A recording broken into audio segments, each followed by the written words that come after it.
Hey there, kids. It's me, Oni the Unicorn. And I'm here to tell you that f***ing your dreams ain't cheap. In fact, it costs a ton of cash to do. So that's why me and the Oh No Radio Show need your help. Just go to the website displayed below and hit us up with some cash, yo. $1, $5, $1 million if you have it to spare. Any amount is appreciated. Well, I gotta go because these dreams ain't gonna fuck themselves. See ya! Oh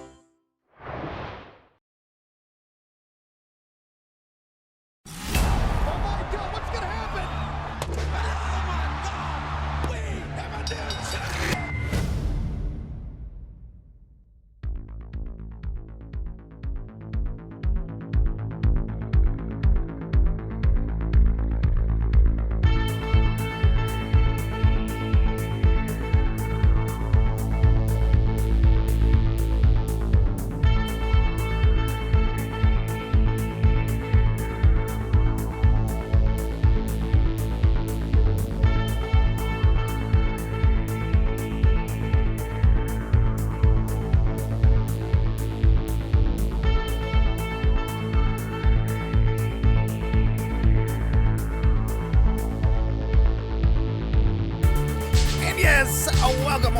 Welcome back to another edition of the Oh No Wrestling Podcast. My name is Owen, and I am your Shark Break Kid. Along with me tonight is, of course, my good friend Matthew, the modern day Mataraja. And no Jay tonight, no Duncan tonight. We're flying, just the two of us. Two of us. It's the Gumption Junction show, baby. It's a full Gumption Junction show. It's our tag team name, by the way, because we're full of gumption, and this is the Gumption Junction. This is where it stops, because we are the Junction. It's the only stop. It's the only stop on Gumption Junction. Yeah, I figured tonight, we've got plenty to talk about. Of course, we've got some Money in the Bank predictions to do later in the show, and some WWE chatter to have for sure. But coming off of this, I would just go ahead and say a pretty epic pay-per-view that was Forbidden Door 2. I figured we'd start with some AEW and go through our thoughts on AEW and Forbidden Door in general. That sound good to you, Matthew? Yeah. Yeah, man. Yeah. Let's do it. It's a good place to start. It's definitely a good place to start. So let's just talk about the overall show in general before we get into kind of like match by match type thing. And I don't know if I'm the only one. First off, I want to say the show was very good to great.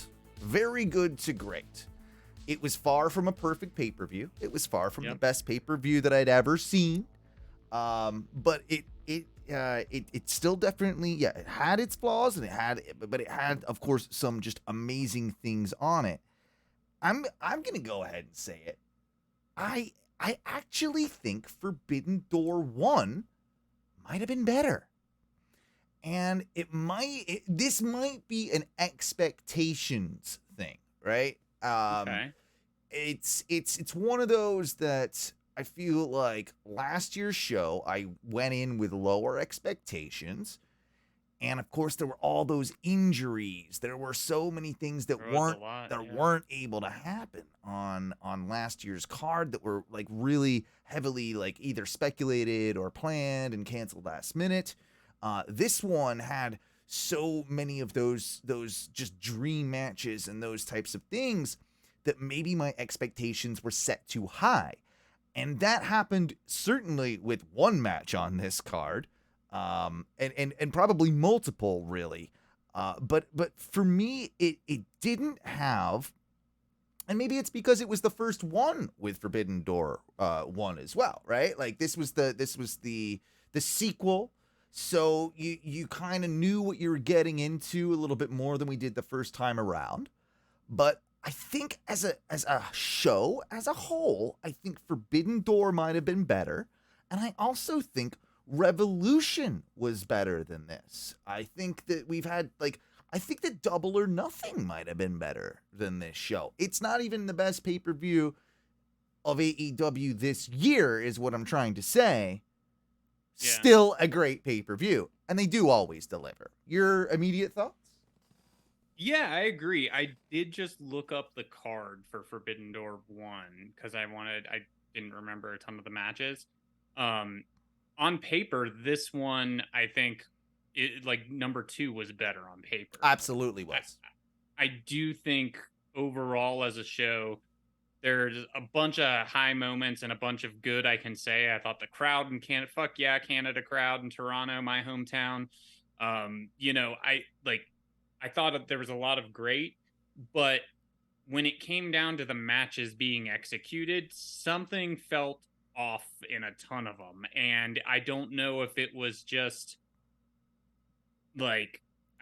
poor matchmaking. I think part of it's like a bit of that. I also think that, and we're going to get into this. We're going to get into all this, but I think card match order played a role in this. I think match order was a big thing. I think that's a big one. I think that came because of some of the limitations as well around the card order. You can't have a Bucks match followed by a Punk match or a Punk match followed, right? Like there's those types of limitations, and you're scared of what to put on first. You're also scared of like trying to take the piss out of a legend like Tanahashi, and also take the piss out of a up-and-coming star with Jungle Boy, and a very a champion in Sanada on the New Japan side, who I think is kind of an experiment. I feel like there were a lot of weird limitations that forced them to put certain matches where they put them. Yeah. And I think that overall hindered the flow of the show. Yeah. The one thing I will say moving forward with this is well, number one, part of what we're talking about and part of the matchmaking made all but a couple of the matches too predictable of outcomes, right? Yeah. Moving forward, I understand you want to get that AEW title on the line out there, and I understand you want to get the New Japan title on the line. I think they need to change the mindset of this. I think what you do in all of these matches is not have major titles on the line. You can probably put a TNT title up. You can probably put a TBS championship up. But the two main championships, I don't think that you can put on the line on the show. Make them number one contenders matches. Yeah. So a person beats the other person, doesn't win the belt, but gets a shot at a title match of their choosing. Now, that can be perfect in storyline to when that's going to work for Tony and when that's going to work with the next New Japan pay-per-view or whatever. But if you're going to facilitate this relationship, we're already doing it on Dynamite, right? So much where we're getting these New Japan stars in on AEW programming all the time now, right? Yeah. Like very frequently. So you can't tell me it's not a good idea, just like Kenny did earlier this year, to set up a match on Wrestle Kingdom that's an AEW top star on New Japan's pay-per-view. And I think that would make it so that a lot of the decisions are up in the air when it comes to MJF Tanahashi or Sanada and Jungle Boy. Those are the two main egregious ones, right?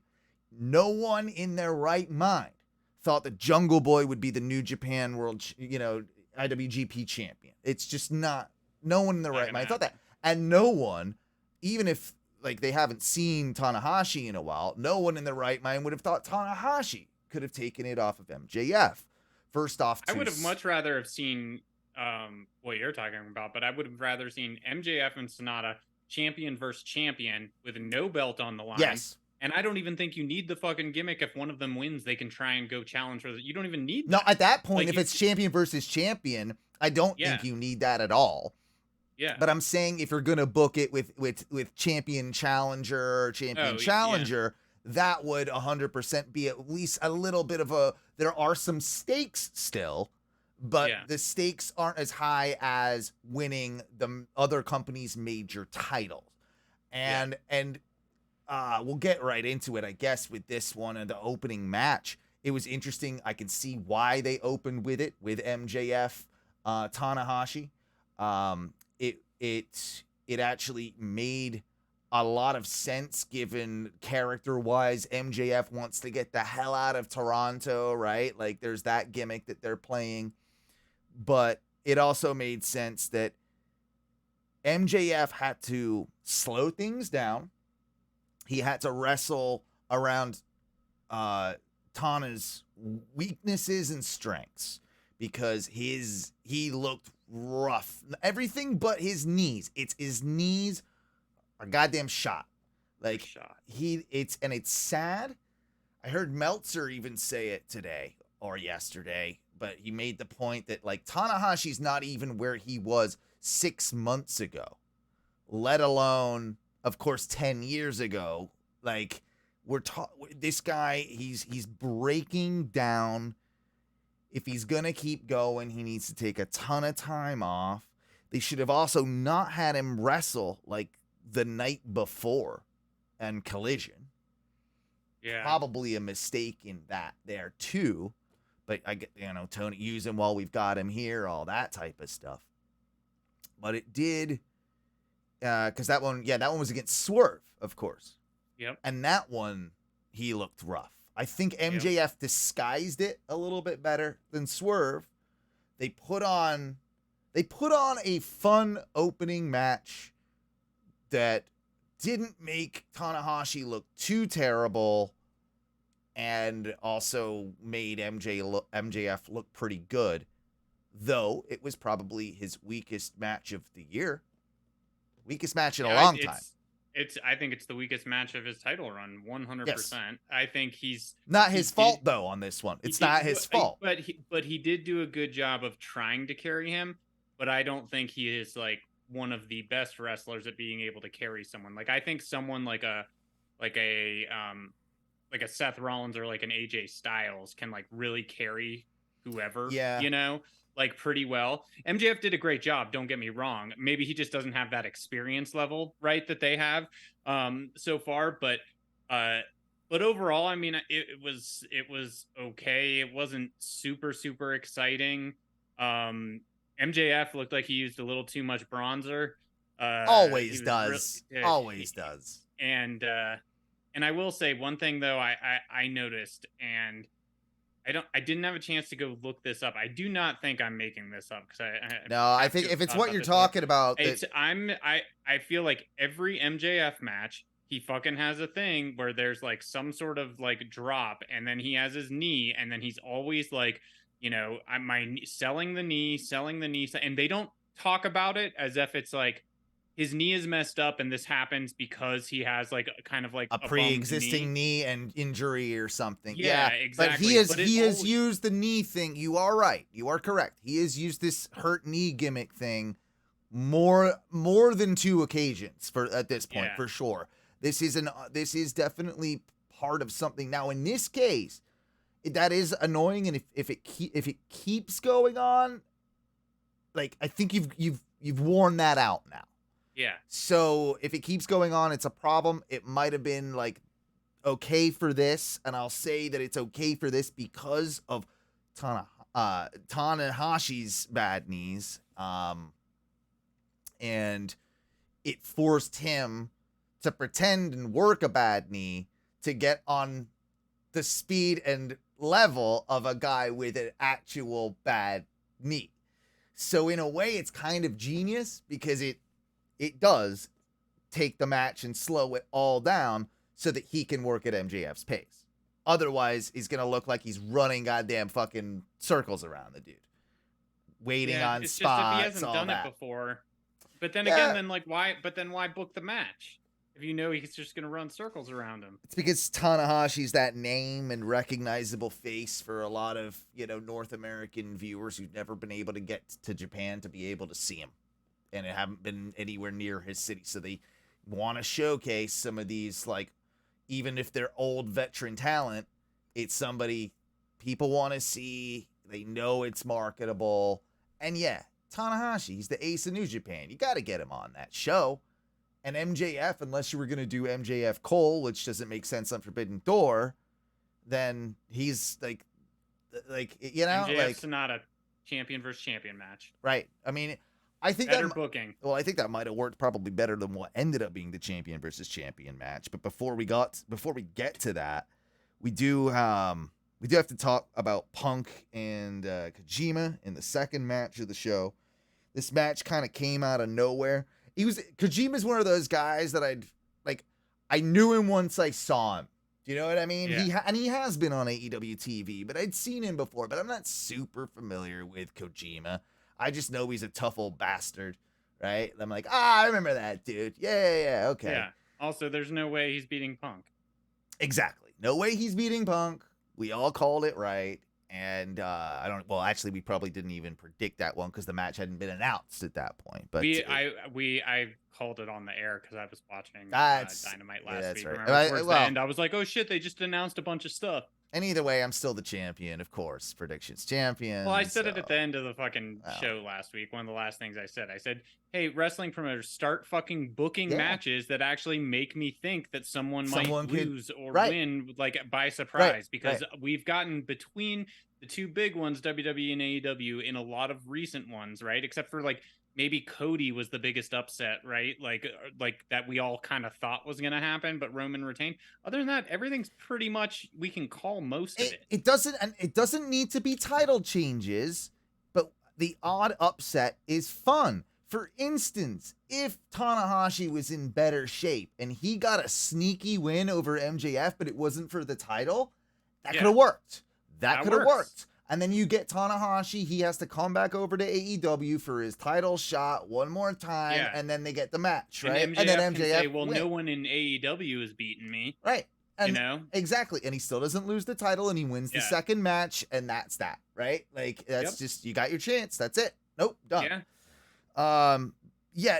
The elbow to the dick was good. I liked the good old Kojima elbow to the dick. I like his tweet about it. Did you see his tweet? No. His tweet, look up Kojima Punk tweet. This is just from a couple, this is from yesterday, or it's obviously post the show, so it's pretty, it's good because the elbow. Yeah, the translation's all fucked up, which is what makes it hilarious. Like, if you read the whole thing. My elbow drop hit his cock. Yeah. Sorry. But it's not on purpose. Accident. Each pause is a yeah. Because I don't have that kind of technology. Because I don't have that kind of technology. That's the best part. Is he saying basically I'm old? Like I fucked up. Like I shouldn't have. I was totally an accident. I don't have that. I'm gonna start using that. I don't have that type of technology. I just don't have that type of technology. So one of the top comments is do it on purpose next time. Exactly. The GTS was completely shit. Like, it was an okay match. I get it. There were callbacks in it to like old Ring of Honor shoot videos and stuff, and like lariat. I was bored with it. Yeah, I was bored with it, and I think that it didn't do much. GTS looks like shit, like it always does. Yep. This one was the worst. This one might have been the worst one. Like, so bad ever. And so here's, I had kind of put something in my notes, and I feel like now is the good time to bring it up because I feel like every week I come on here and have to just profess my hate for CM Punk. Yeah. Well, you know what I realized, man? I realized this: CM Punk is not taking this fucking seriously. I think he's riding on his past laurels. Yeah. And I think that he's just like, I'm CM Punk. I can show up. I can do whatever I want. I'm just going to have fun and do the Bret Hart match I want to do today or whatever the fuck. Exactly. But Hulk Hogan match on fucking, like, what are we doing here with the Hulk Hogan shit like this past week? Exactly. But I know that he's never been like, jacked and in the best shape and stuff. But when wrestlers go away for injuries, I would say a good, probably like 90% of them come back in good shape. They come back looking a touch better than they did before they got injured. Case in point, CM Punk, you will never fucking be on Kenny Omega's level. When Kenny Omega went away for fucking 9 months or whatever it was, like you did, he came back like a monster in like the best fucking shape, and he went through multiple fucking surgeries, hernia surgeries, like all of this shit, knees, everything. and he came back looking fucking He good. came back You in don't look. He doesn't look like he's Dominion hit. 2017 shape is I think what it was back when I first really started even learning about Kenny Omega and seeing his matches. I saw that first transformation where he bulked up. I think it was Dominion. I don't know which year. I might be mixing it up, but there was a Dominion I watched and he just looked like a new goddamn, like, you strapped shoulders on shoulders somehow. Like the whole thing bulked up. Punk's never fucking bothered with that. He's never bothered with that, which is fine. But I don't think he looks better than when he came back last time. Coming back, he looks like a fucking old man, crotchety old man, fucking walking around pulling half-ass wrestling moves. He doesn't look like he's been in the gym, except for maybe in like when they were shooting those promos and they asked him to do the fucking battle ropes or whatever. Right. But other than that, dude, I don't think it doesn't look like he's done any like lifting or anything. Granted, you had a tricep, bicep, whatever it was. You have another arm, you have a fucking core, you have legs, you have all those other parts of your body. Also, it just doesn't look like you've really been in the ring practicing a bunch. You're doing the same old shitty moves. And he's not invented any. It doesn't seem like he's invented anything new or come back with any sort of real huge modification to his moveset. Well, and the moves that you're known for, you're not pulling off well. You're not pulling them off. Even your elbow drop off the top didn't really look that great, you know?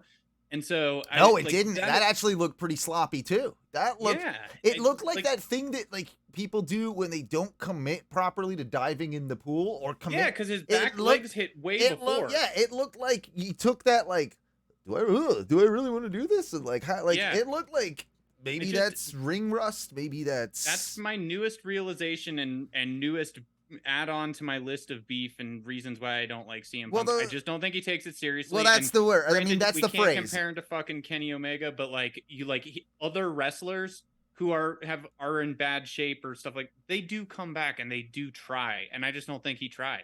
And what about that reaction too from those Chicago fans? I mean, me and my buddy Scotty, we watched it together live, and Chicago or Toronto? Toronto. Okay.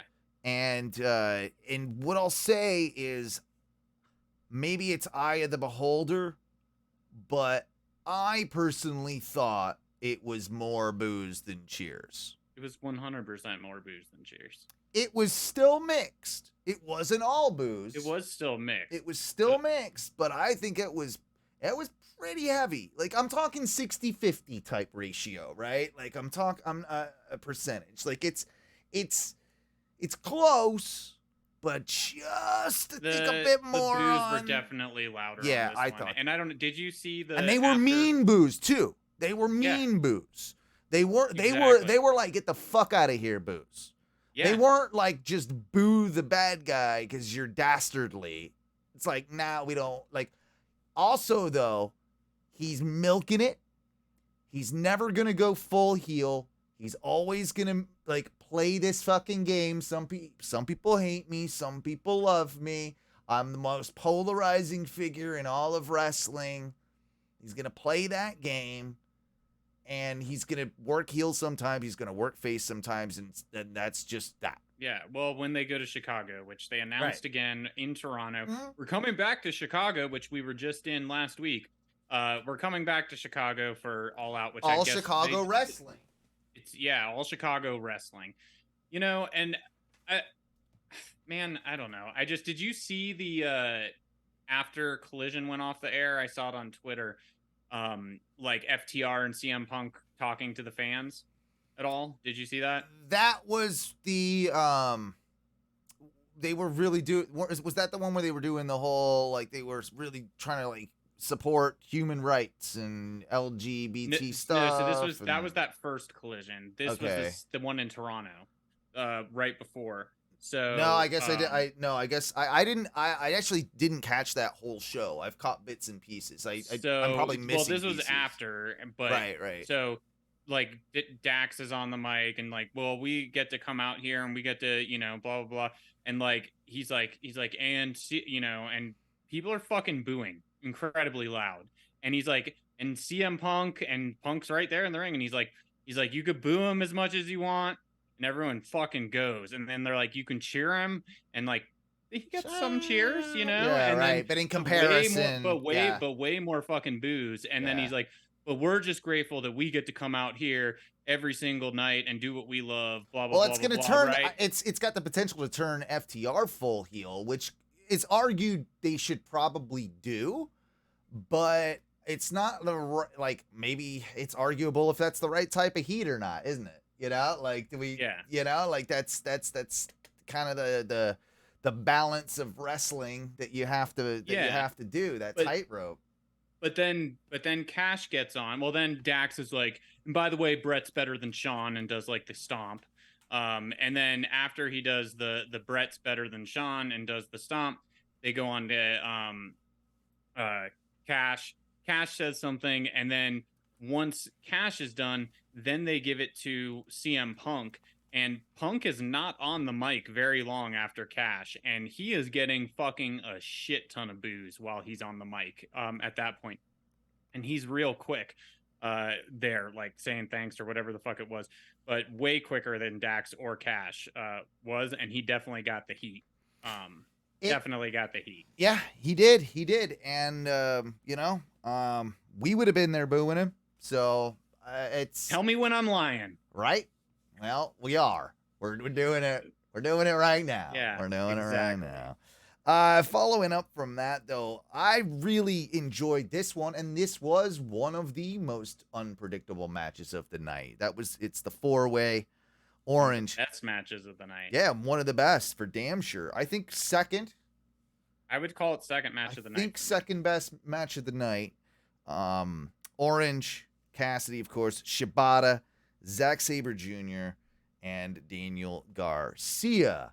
I thought Shibata was really taking this at a couple points in this match. Yeah. Then I thought Zack Sabre was taking it at one point in the match. Didn't really think it was ever Garcia's night. I didn't get that vibe. I don't know about you. I didn't get that vibe, but I do think he had a very good showing considering who he was in there with. I think he showed up, and I think he had some moments that were really good for him. And the way he's playing the sports entertainer version of his character is fantastic and going to set him up like long term. Like he's going to have it now. You know, like he's got multiple dances. Like he's got it, man. He's got it. And I think this was good for him. I ended up, if you'll remember, I changed. I originally thought Zack Sabre Jr. was going to win this. Then I went with the logical because I was trying to be different. Then I went back to Orange Cassidy. Then I was like, well, fuck it. We're all the same on pretty much everything. Yeah, you changed it last minute. Yeah. So then I was like, I'm going Daniel Garcia only because I could have seen if the title changed, you keep it in AEW. Absolutely, which is definitely a smart idea. Now, Orange, of course, wins. Really just solid match. They had a great sequence with Shibata and Zack Sabre Jr. where they were just going after each other for forever while chaos ensued around them. Yeah. I'm getting the feeling that they're doing Orange and Zack Sabre Jr. one-on-one at All In. Yes. I think that would be great. Yes, because of the British connection. Because it's going to maybe make you believe that he can win. Orange might win, though, too. It's still like Orange is super over. He's going to be super over in the UK. You know, they're not going to boo if Orange wins. But Zack Sabre Jr. is the perfect heel, and they would also not really boo if he won. So I think it's a great win-win either way. Like, it seems obvious. Shibata and Orange will probably have something like soon. I don't know if that's before All In or after it. I don't think they do the 3-way because they've just done the 4-way. So I think you got to have singles matches with Orange and Shibata and Orange and Zack Sabre Jr. like this time around because you just did the 4-way. Like, yeah, I think that singles match between Shibata and Cassidy is going to be a while.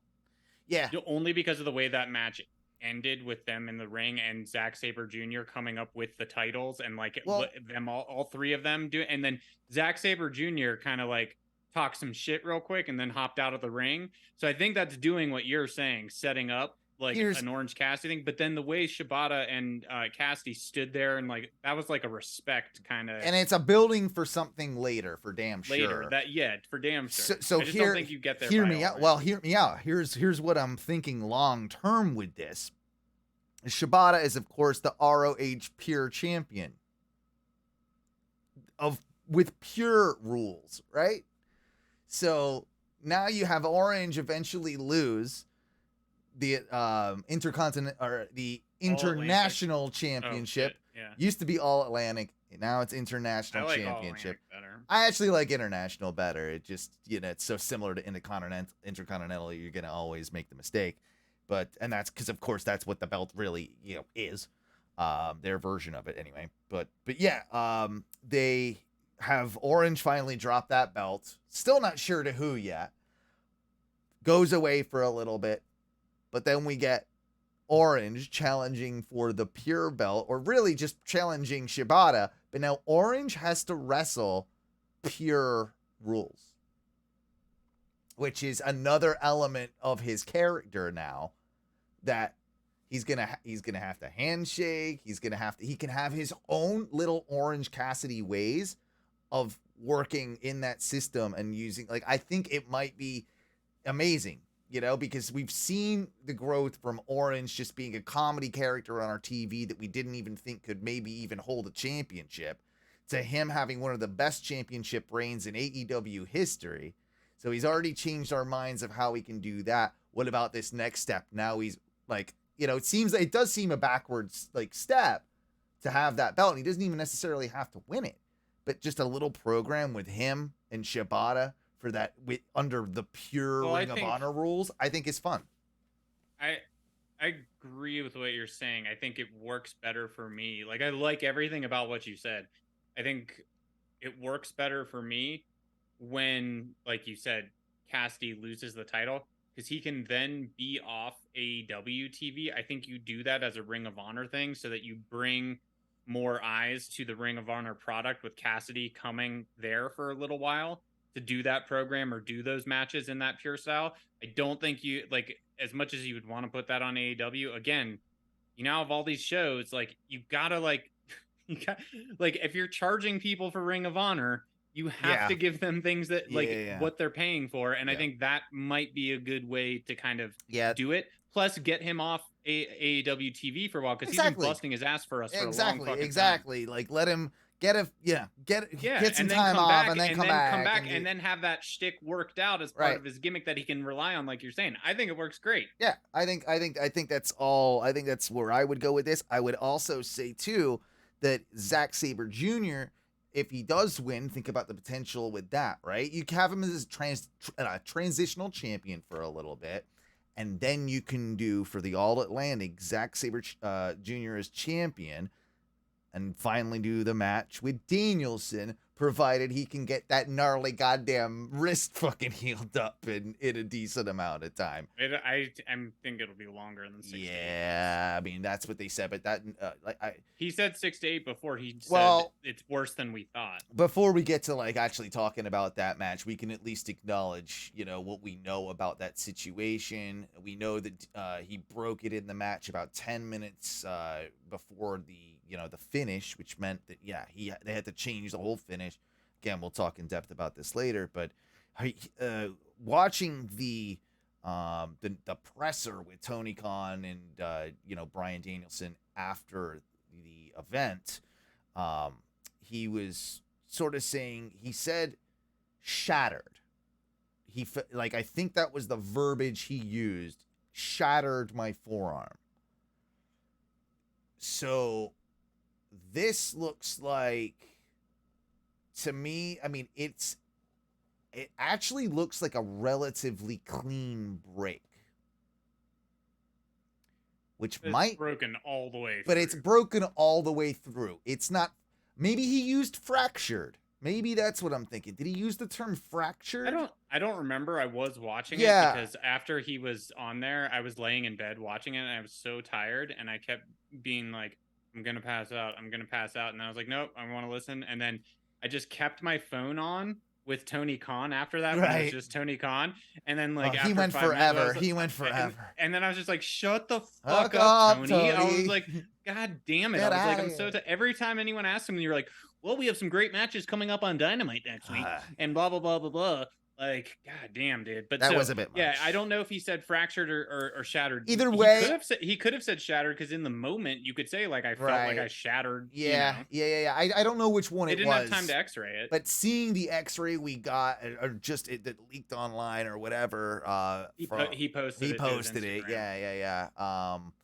It looks like a very severe break, and I don't know. I'm not a doctor. Sometimes I hear some of those clean breaks like that. They actually heal quicker than weird fractures and stuff. So he's got the the best doctors for this probably in the world, and they're gonna do everything that they can to make So he's what did he say? 6 He to 8 said weeks. 6 to 8 weeks. So I mean that's kind of in. So I just googled forearm. I said forearm full break recovery, right? Mm-hmm. And it says 3 to 6 months. So yeah, I mean it's maybe I feel like I mean if it's on The thing is though, he's getting old. Like all these guys are getting older. They can't rush back from fucking injuries. Like you can't do it. Like what's the point of coming back 3 or 4 weeks earlier than you should have if the chance of you hurting yourself again is. Well, I mean, who knows if like Punk's injuries are even slightly connected as well, because you're overcompensating with one thing not working properly he's to just do, bad. like, well, they could be that too. But he's overcompensating his badness with more badness. Right. I mean, possible. Fuck CM Punk. What did you think of the Sanada Jungle Boy match? It was better than I thought it was going to be. Me too. And I think you said the same thing in the chat that night. On wasn't Discord, great. It wasn't great. It wasn't great, man. It wasn't great, but it was better. I'm glad we finally got the heel turn. That's the biggest thing I take away from this, in all honesty. Yep. This was all there to set that up, and it needed to happen. It was long over fucking due. Big question. I'm glad there was a purpose for the match. Right, like because there was no other purpose for that. It was for the angle after the match. For the angle after the match. Yeah. But like, I mean, Sonata's great, and like, dude, like he would. I don't know. I would like to see him with actually more people other than just Jungle Boy. I think you could have booked something cooler, but I get why you did it if that was the payoff. And you had Sonata on, which maybe opened him up even more so to other people in the American market. Which they surprisingly had a bit of in-ring chemistry. There was like a weird smoothness on definitely a few moves that I was just like, huh. When you said like that over delivered at the end of it, I was like, that's the perfect way of saying it, because I wasn't thinking it was going to be as good as it was, and it was a solid match. It was just solid. It was what it was, but yes, it was all really there to facilitate the, the Jungle Boy turn on Hook. Do we ditch all Jungle Boy things? I hope so. I think it's... You call him a Jungle Man. Don't even do that. I'm Jack fucking Perry, right? I was just joking. Yeah, we've talked about it so many times on the podcast. Just call him Jack Perry. Let him wear the leather jacket that he started to wear all the time. So the song is, I know we've talked about the song. If he turns heel, it's coming back up. Do we keep the song? Do we ditch the song? I think there might be a way to keep it and make it ironic. He's like, he was doing that at the end. Yeah, and I love that. His hands. And I love that. Like that 30 seconds or minute that we got of him attacking Hook and Taz freaking out. And Taz did a great job of doing all this, by the way. He sold it perfectly. He then, then we didn't see him on commentary the entire night because his kid, was taken out or whatever. They also didn't help him, and so he's a grown man. But you're right there, Taz. You could have probably helped out your kid a little bit, but I get it. Not the point. But yes, in that 30 seconds, minute, however long it was that we saw of Jungle Boy on the stage being a heel, it instantly worked. The charisma, like, it was just like, oh, that's where it is. You're good at being, because you've always come across as unlikable in promos. Now you can actually use that smug something about you unlikableness to your advantage. That 90210-ness. That 90, just embrace the 90210. Yes, just do that, dude. Wear the Dylan yellow leather jacket. Yes. Fucking get some so stubble. Pull the hair back and pull the hair back. Hollywood Jack Perry.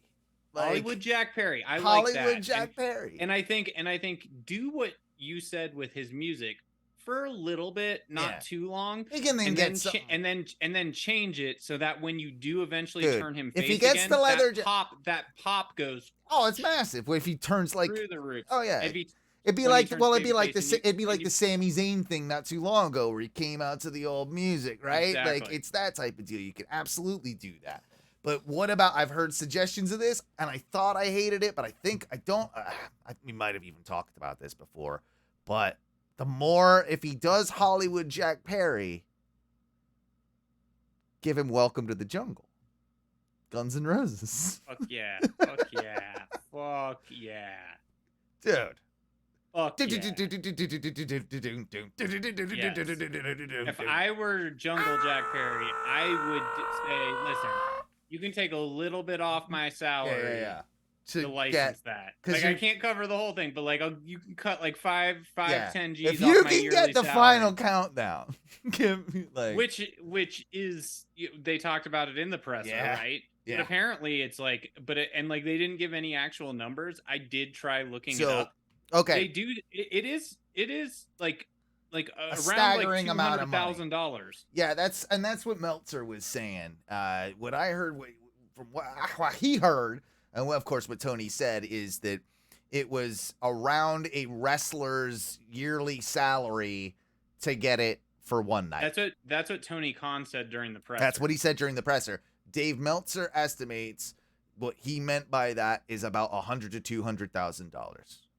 Yeah, because what they say is for several $100,000, you can play Final Countdown 20 times a year. Oh wow! He for said several hundred.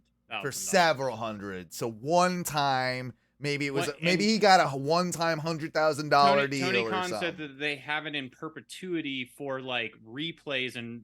So they don't have to pay royalties or anything on this, but they are not going to do it for him again. This is not a regular. This is a one-off. This is a one-off. Maybe if he like wins, that's some real fuck you money right there. That is some fuck you money. Jesus Christ, it's crazy to think about that. But yeah, we talked about that. We didn't really talk about the. There's so much on this card, man. Fucking the Hung Bucks, Eddie Kingston and Ishii versus the Blackpool Combat Club, Takeshita, Shota, Umino. This was fun. This was fun. It was chaos. It was everything it needed to be. It even had story with the Kingston Bucks Moxley stuff. Kingston took the bullet at one point for Moxley on a super kick party situation. Yep. I will say, dude, so when I was adding my notes to yours, I had to laugh my fucking ass off with a fucking sideways laughing because in your notes for this match, I can't take credit for that joke. That's just something I saw online that I had to throw in there. This is not my joke, and sorry to not give credit to who posted it. Yours are not. I thought you were even more hilarious than I already thought, but I guess not. Two, it is fucking hilarious. It is true. You wrote down whether you saw it somewhere or not. It's funny. Kingston has Line Cook energy, and that's fucking true and hilarious. He has Line Cook energy. Like I think the way it was He's like, put to me he's like was, always angry. Everything Yeah, sets yeah, him yeah. off. Like the littlest thing gets the biggest like angry response. Mom! Like, like you can And I see, don't like you either. Yeah. Like, yeah. And he's got the gut for it, the beard for it, Yeah. just the he disposition. looks like a line cook. He I never looks- thought of that yeah. until I read that. And I Yeah. was like, that's him. But it's also what makes him great. You know, like Yeah. I think I'm Kingston, through and through. Like, here's the difference. That guy, yeah, he maybe not be working on his body, right? Like, Yeah. but it sort of doesn't matter. Like, comparing him to Punk, right? Tell you what is the difference. Kingston cares. Yeah. He cares. He is not fucking around. He cares. Errors. Yes. And that's I guess the difference, right? He takes it seriously on a level that I don't think Punk does. Yeah. And that's and you saw that in this match, and you saw that with the story, and I think this is as we And I saw it on the scripted AEW All Access as when we Sammy yes. has to go apologize to Oh. him, and then because like they go through that whole thing, and then Sammy's like they're following Sammy, and so then he meets with I him haven't seen ringside, like while they're like before the show, and Kingston's just like yeah that happened, yeah I didn't fucking like it. Like, okay, yeah, you're apologizing. He's like, this. Okay. yeah, man. He's like, yeah, I mean, I still don't like you. He's like, but I appreciate it, and, Yeah, I I respect still that like you it. did that. And he was like, Partner. but I love wrestling, and we have to go out here and have a match, and I got you, and I'll keep you safe. Yep. You do the same for fucking me. I like you. I like in that respect. Beyond that, I don't give a fuck. So we're good. Bye. Just like walks away. I kind of love it though. Yeah. I mean that's more people need to be like that, and it's. I wish I was more like. I that. wish I could be more like that. Absolutely. But no, what was I gonna say about that match? Like, I'm getting tired, I guess, of the BCC Elite stuff, but they just need to get through this last push to get to the Blood and Guts match, and if it means I get more Kingston, Bucks, and BCC interaction, that's the thing that saves it and gets it there. That will help it. And Takeshita, right? Like Takeshita at the moment, he looked incredible in this match. Like just what a fucking stud. Amazing they gave Ishii the pin on this. Yeah. Like that was Bulldog. dude. I've always Pitbull. loved him, and I don't know if you've seen it already, but they're already advertising for tomorrow night that we've got Yeah, he's gonna be Mox and Ishii. So hard that's hitting match. that they had one. Dude, Ishii's is In just like 2019 in the G1, and people call it like I haven't actually seen that match. It's my goal. I need to find it and try and watch that before this one, because people talk about that match with incredible reverence. It was that time period where Moxley might have been doing, it was 2019, so he might have been doing his like top stuff in like, you remember when it was just when he left WWE and started, yeah. Yes, exactly. Like, so I think he was doing some, I don't think I ever saw that match. So it was in the G1. I think he's in the, remember for that little bit, he wore the shorts. Yeah. Yep. I think it might've been one of those matches, one of his New Japan matches. So, I'm going to check that out, but to see that again coming up soon, I'm pretty stoked on. Yeah. Any But other I will say this about just my final thought on it of Bucks or Elite ECC.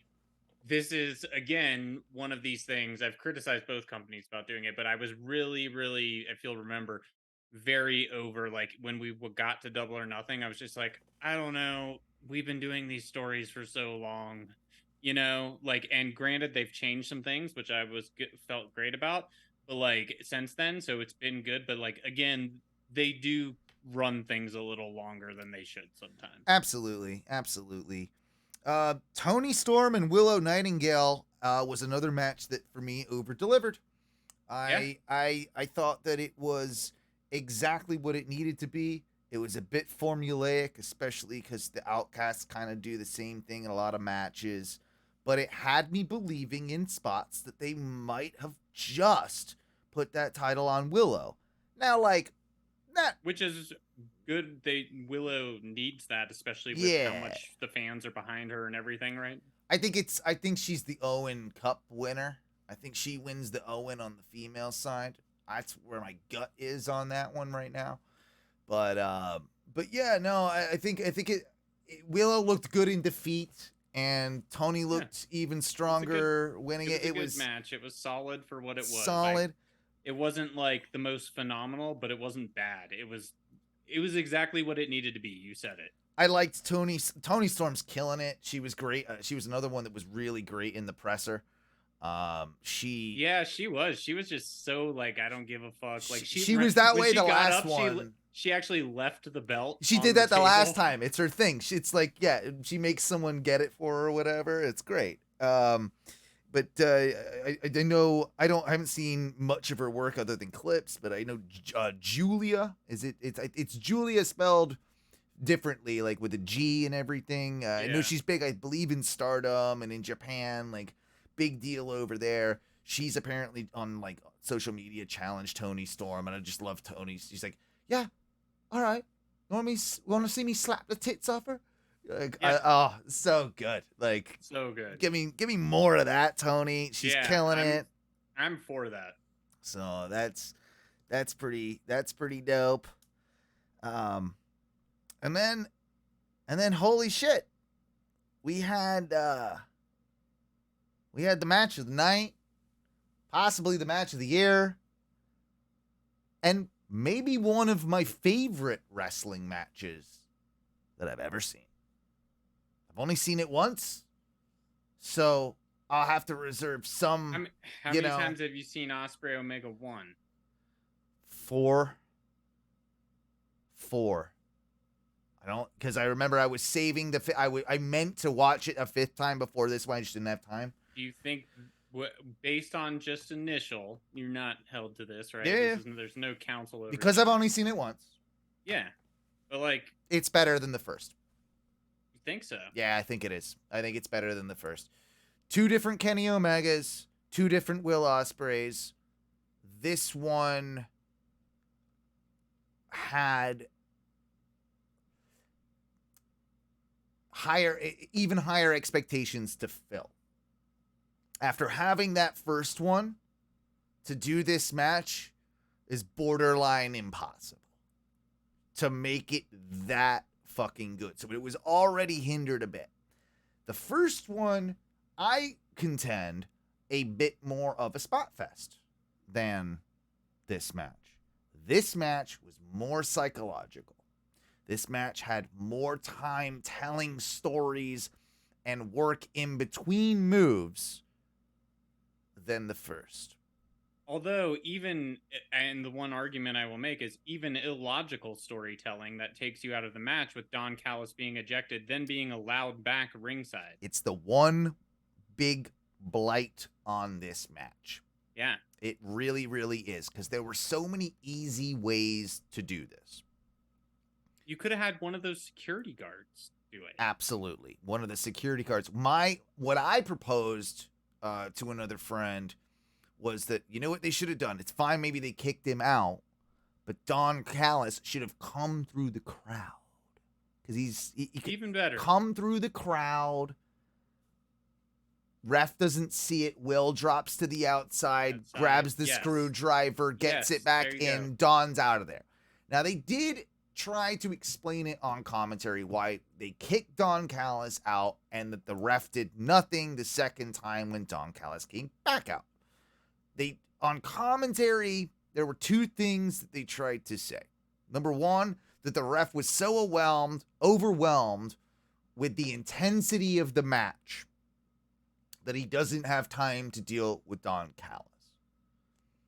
Pretty weak excuse in my mind. If he's interfering with the match, he's right. I get it because of the fever pitch of a match that it was. You can sort of get there, I suppose.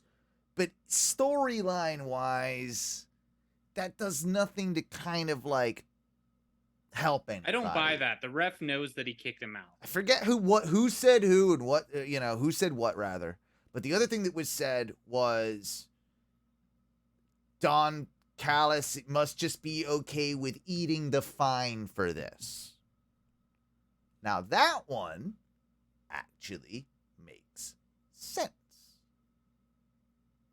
He's investing money in the fine and the suspension to get the job done. But it needs to be addressed. If it's addressed on Dynamite somehow, some way, or in a Don Callis promo where he's able to say, yeah, this is why I'm a good manager. This is why I build the team, because I help my team like they help me, and I lost money on that for Will, and blah, blah, blah, blah, blah. And to show Kenny that it's about more than money. I mean, there's a million ways they can twist it, right? But it's also saying but that, if they give them needed some to interfere to beat Kenny Omega. Well, it does, but that's what they needed anyway to set up the third match. So, like, yes, it's typical wrestling kind of bullshit in that regard. I agree with you. Like, there are frustrating things about this, but there are also ways to slightly explain it.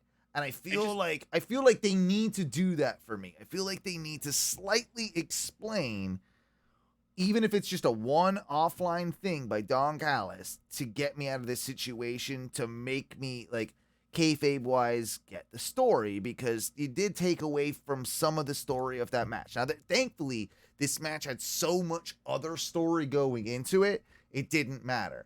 Now, the Canada stuff, a little cheap, but worked on the night.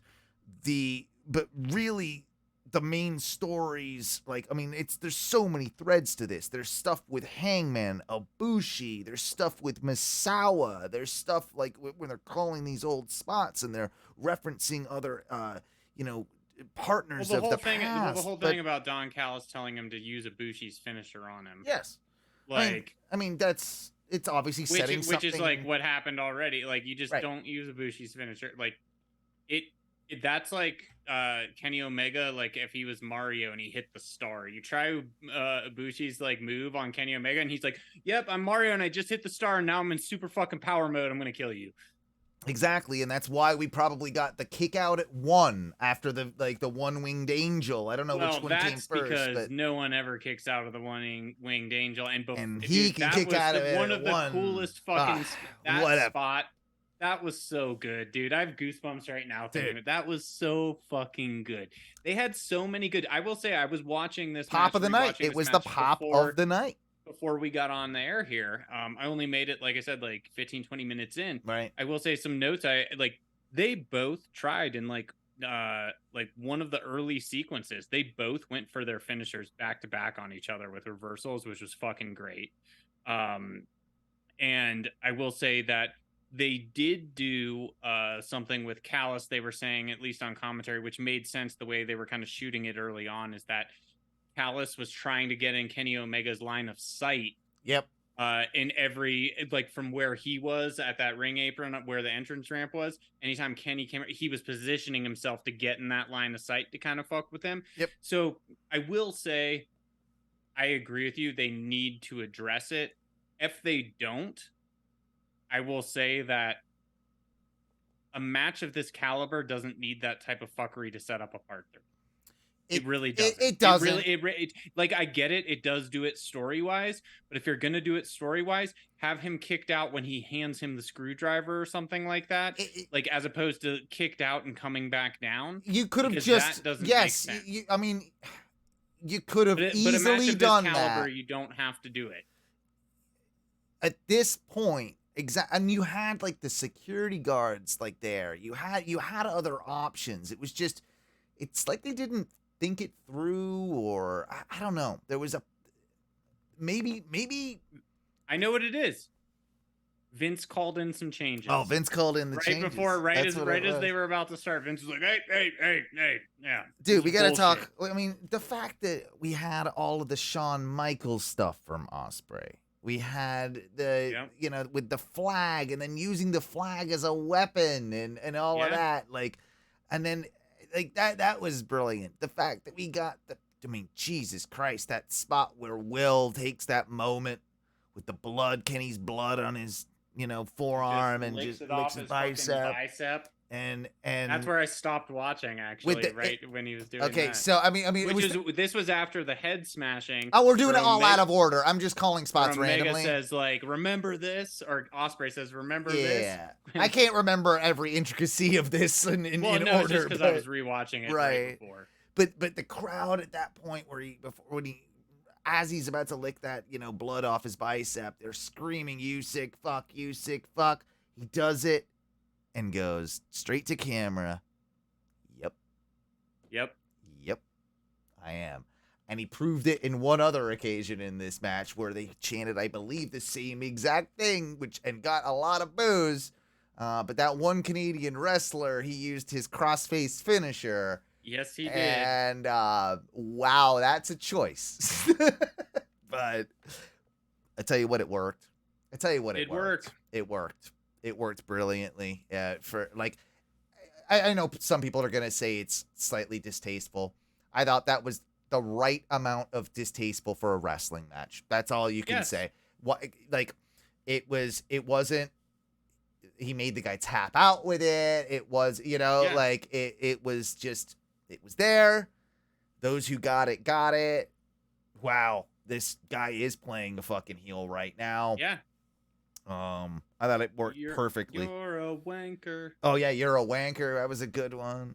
And honestly, it was I think it was the right move, to have Ospreay win in the end. I mean, the finish was fantastic. That's the near falls after near falls. If you're going to set up a part 3. But and also just the Kenny, the timing of that, near fall on the to the ropes with his foot and his toe, and just good, dude. All of that was so good. And there were so many. That one, I thought it was it. I mean, there were 4 times. They were so good. 2 of the best in the fucking world. We just got to see go at it. Yeah, the 2 of the best in the world. I think I'm gonna go ahead and say it. The 2 best. I think at this point, the 2 best in the world. Prove me wrong, because CM Punk is actually labeled as best. That's right. That's right. They don't have you to know that an annoying theme. They don't have an annoying theme song and a bitter disposition about the world. So what are they? Dude, he should have a finisher called Bitter Disposition. Bitter Disposition, great. Also, a good tag team name. Maybe Gumption Junction's finisher. Or the Bitter Disposition. That's our finisher. That's our finisher. Bitter Disposition. And involves both of us. Yeah. Oh yeah. We'll both do a buckshot lariat together on the guy, and double flip. That's shoot. The forbidden collision. Oh, forbidden collision. That's the forbidden collision, and then we got to come up with one for the. We'll get there. Yeah. But yeah, are you part 1 or part 2? Is it match of the year? Where are you falling? If it's not match of the year, part 1 is. Right. I'm gonna finish rewatching this. I don't know if I'll finish it tonight, but I will. I'm gonna finish this, and then I'm going to watch them back to back. That's a good idea. That's a good idea. I'll probably do the same. That's what I want to see. But I will say that I feel like they were allowed to do, even though the first one had a lot of big spots and blood and other stuff, I feel like this one they were allowed to do a little more and kick it up a notch. Also, I don't know if you kick it up a notch if you didn't have part 1, right? Right. What could that have been had you not? So maybe they just build off each other. You had to have such an amazing match to build to an even better match after that, right?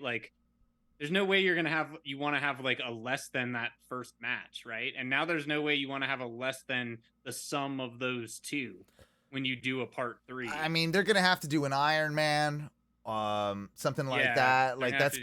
That's probably what they're gonna do. They're gonna do something. They'll figure it out, because they're those 2. They're that. I will say, fresh off it, I'm like you. I think part 2 was better. But I gotta see them both. Yeah, exactly. But I want to see them both. But like you, how is Kenny not paralyzed though? We didn't even talk about And the that Tiger Driver. 91 or 98, whatever. Because like 93, 91. They kept saying 91, and then Excalibur kept saying 98. I think it's 91, and now we've got it as the we've Will Ospreay's Will Ospreay's already renamed it.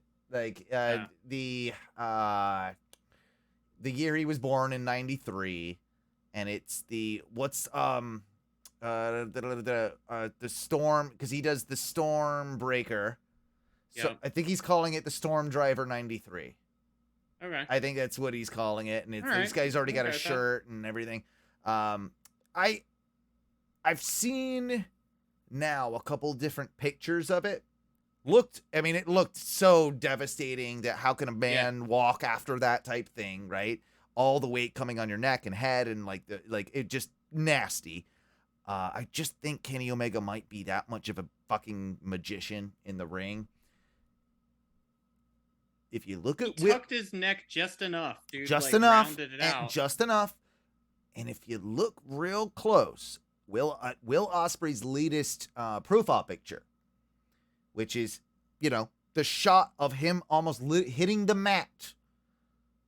You can see, I can't remember if it's left or right, but you can see ever so slightly that one of those shoulders is taking the bump first and more heavily. It might have also been the way it was shot on TV that we saw, the way we did. People in the building are saying it didn't look quite as devastating.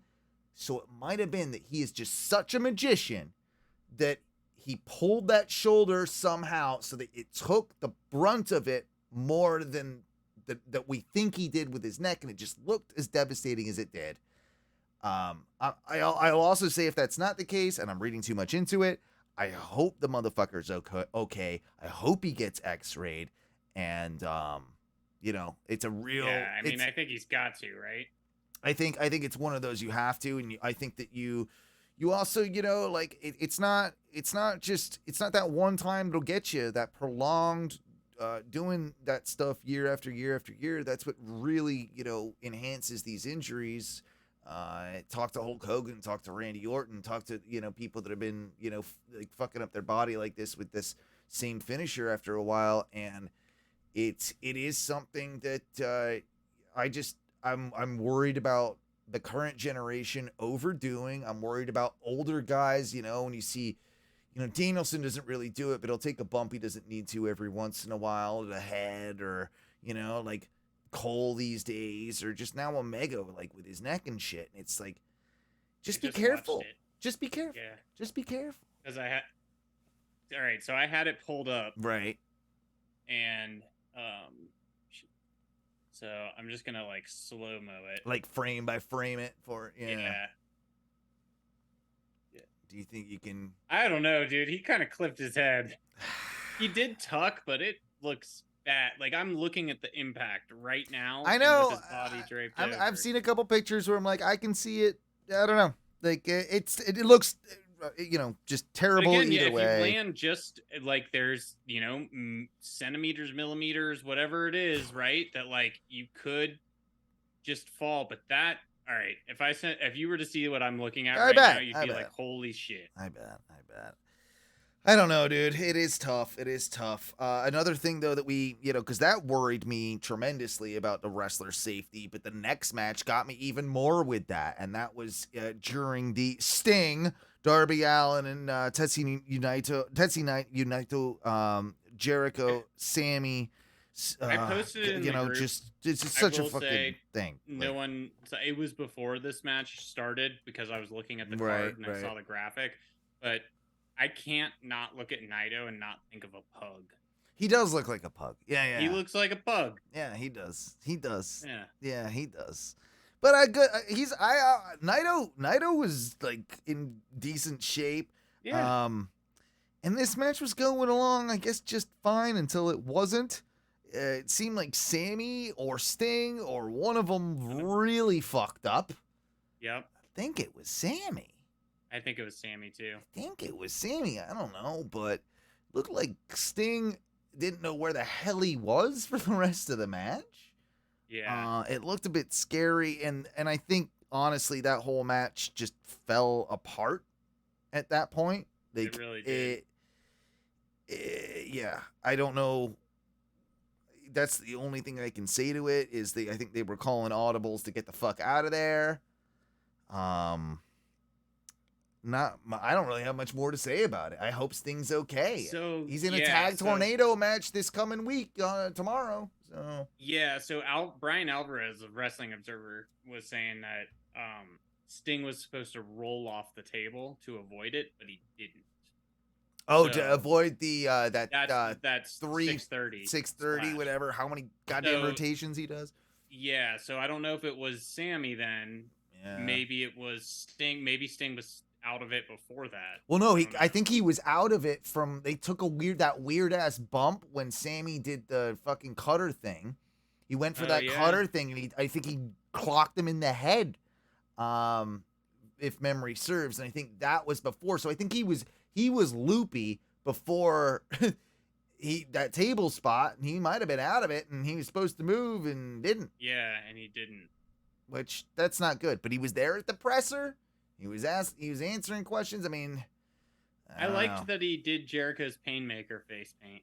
It was a weird mixture of Jericho's Painmaker mixed with his old Joker. Yeah. It was the two kind of together because me and my buddy Scott. I thought it worked well. Yeah, it actually looked kind of cool. And obviously set up for what they were establishing on Dynamite, like with the Painmaker. But it's like he could be calling him a Joker too, like Jericho a Joker, the Painmaker a joke, all together. I wonder if this is all set up too for a real big Sammy turn on Jericho as well, and aligning maybe even with Sting and Darby. Eventually, yeah. Well, even after this, that may or may not happen, but what? Yeah. I can imagine Sting being like, "Hey, happens, I fucked up, you fucked up, whatever." Okay, what you think of the main event? Danielson Okada.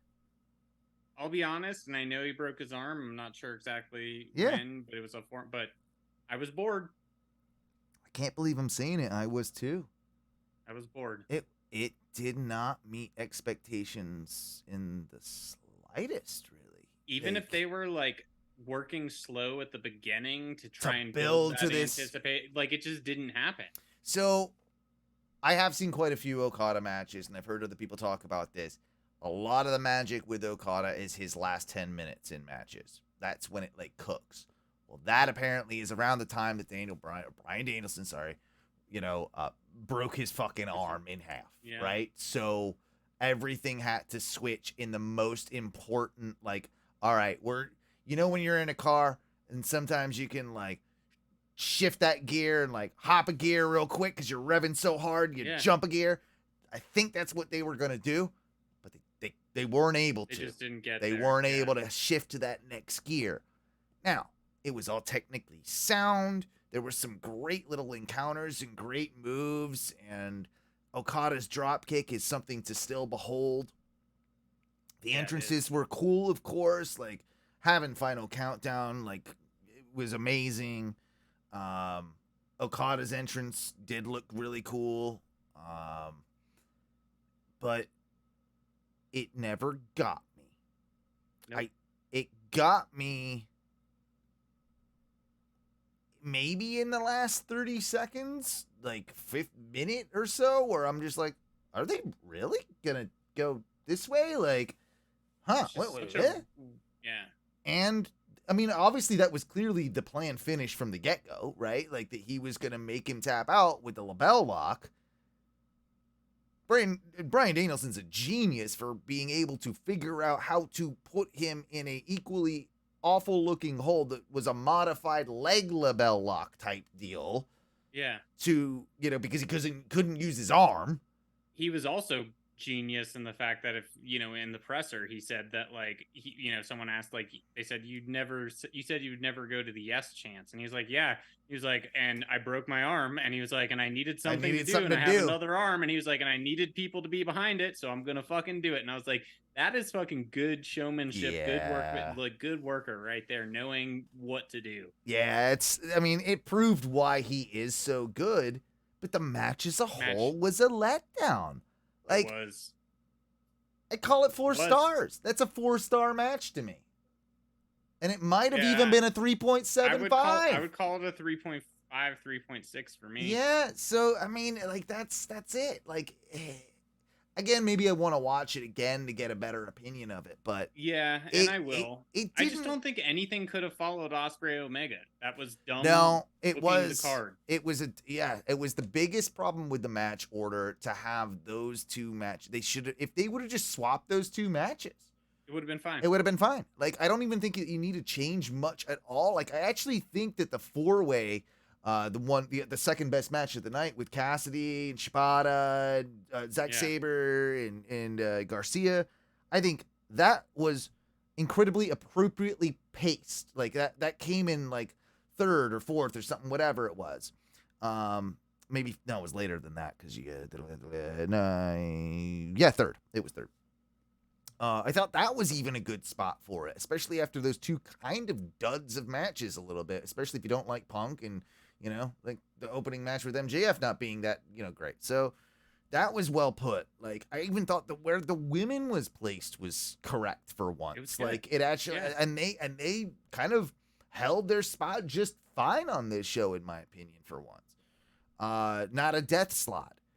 But yeah, all you have to do, switch around those two matches, and you pretty much had the right order. Tough to call if you're Tony Khan, though, and also it might be a thing with New Japan as well, like Okada.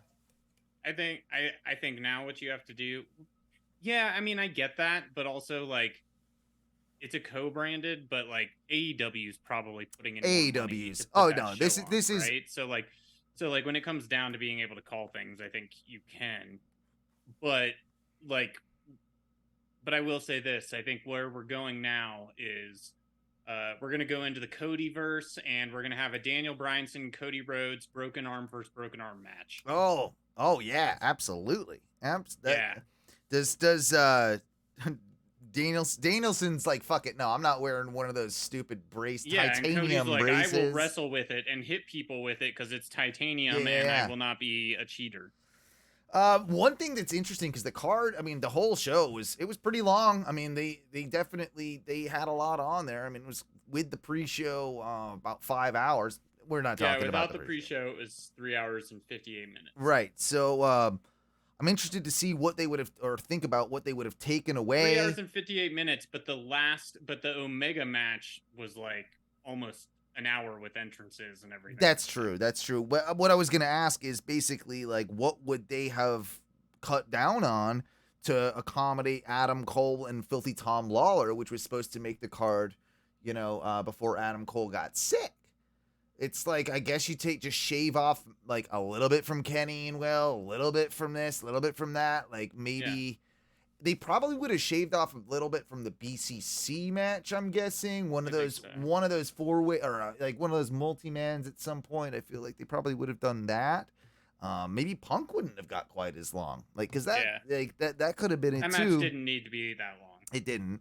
But I was actually kind of looking forward to the randomness that was Adam Cole and Filthy Tom Lawler. Are you familiar at all with Filthy Tom? I'm familiar. Vaguely. Yeah. I think he's funny. I think he's got a good thing going there.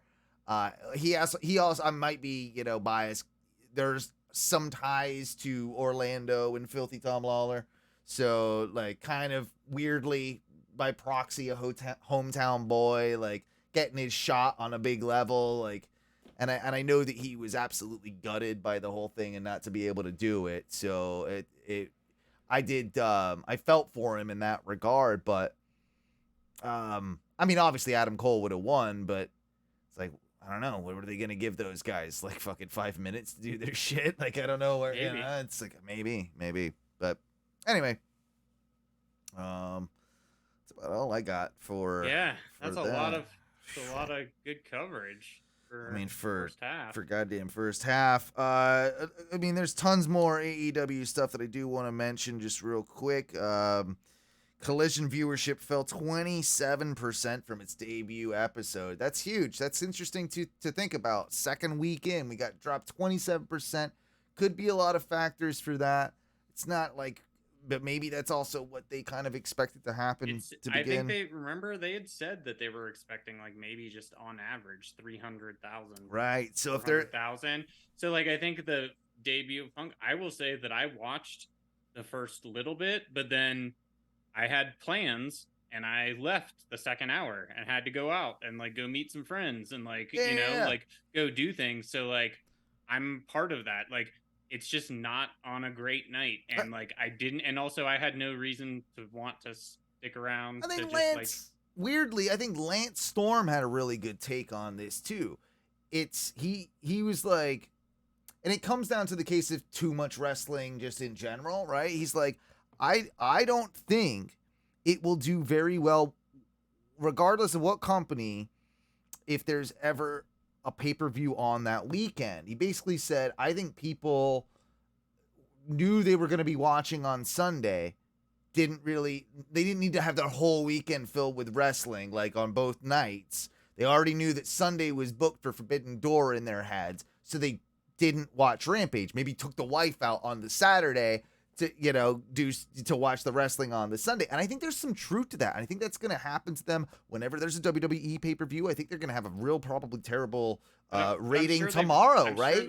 I'm sure Well, they're tomorrow, well aware of that. But on Saturday, yes, exactly. Yeah. They probably are. But like on this coming Saturday with Money in the Bank, which we're going to talk about in a few, I think they're going to have... Which will maybe be over by the time Collision starts. It will be. It will definitely be over. But people will have watched their fair share of their 3-hour wrestling pay-per-view, which is probably going to have some like real big surprises, real big moments and everything. And like a lot of people will have their fill of wrestling. They don't need another 2 hours of AEW on top of that, even if there's a couple hour break in between.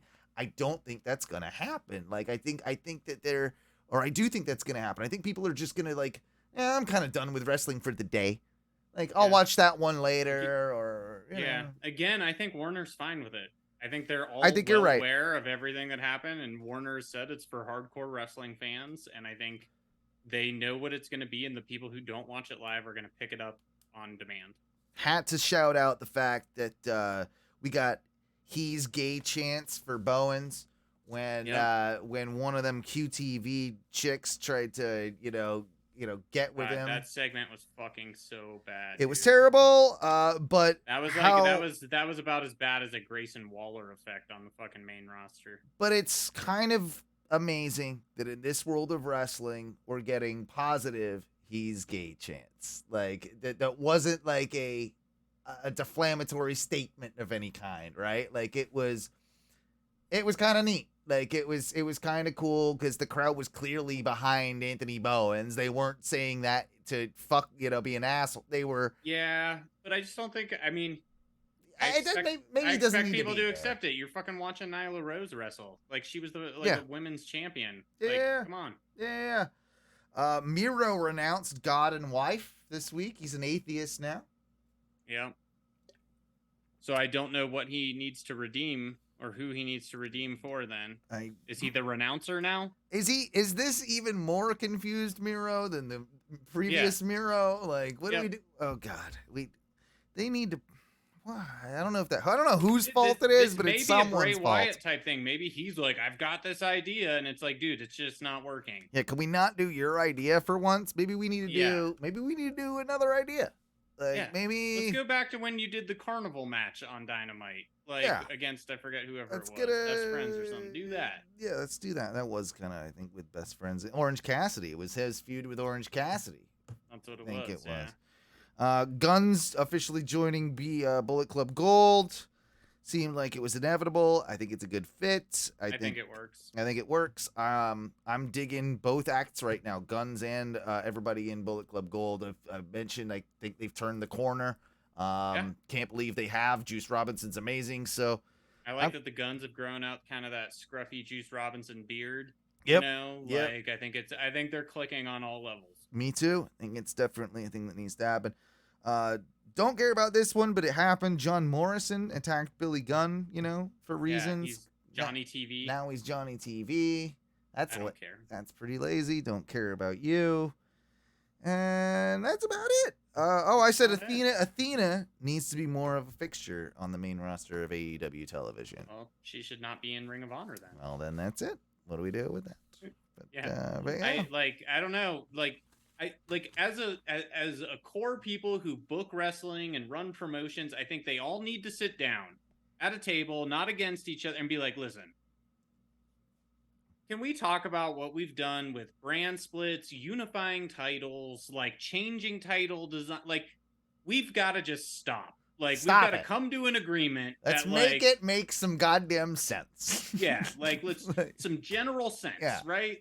And we got to stop doing a bunch of this shit because it's kind of out of control. We need a new NWA. We need a new organization that can come through. That everybody these are the rules. All right, these are the rules. This is wrestling. Yeah.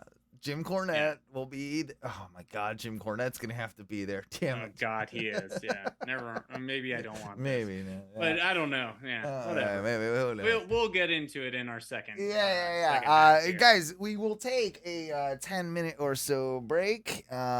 It's give us 10 minutes. We're gonna be back, and we're gonna talk, of course, all about the WWE, its goings on, but most importantly, I think. We've got some Money in the Bank predictions. And I'm happy to say, I think I'm more excited for this Money in the Bank than I have been for a Money in the Bank in a minute.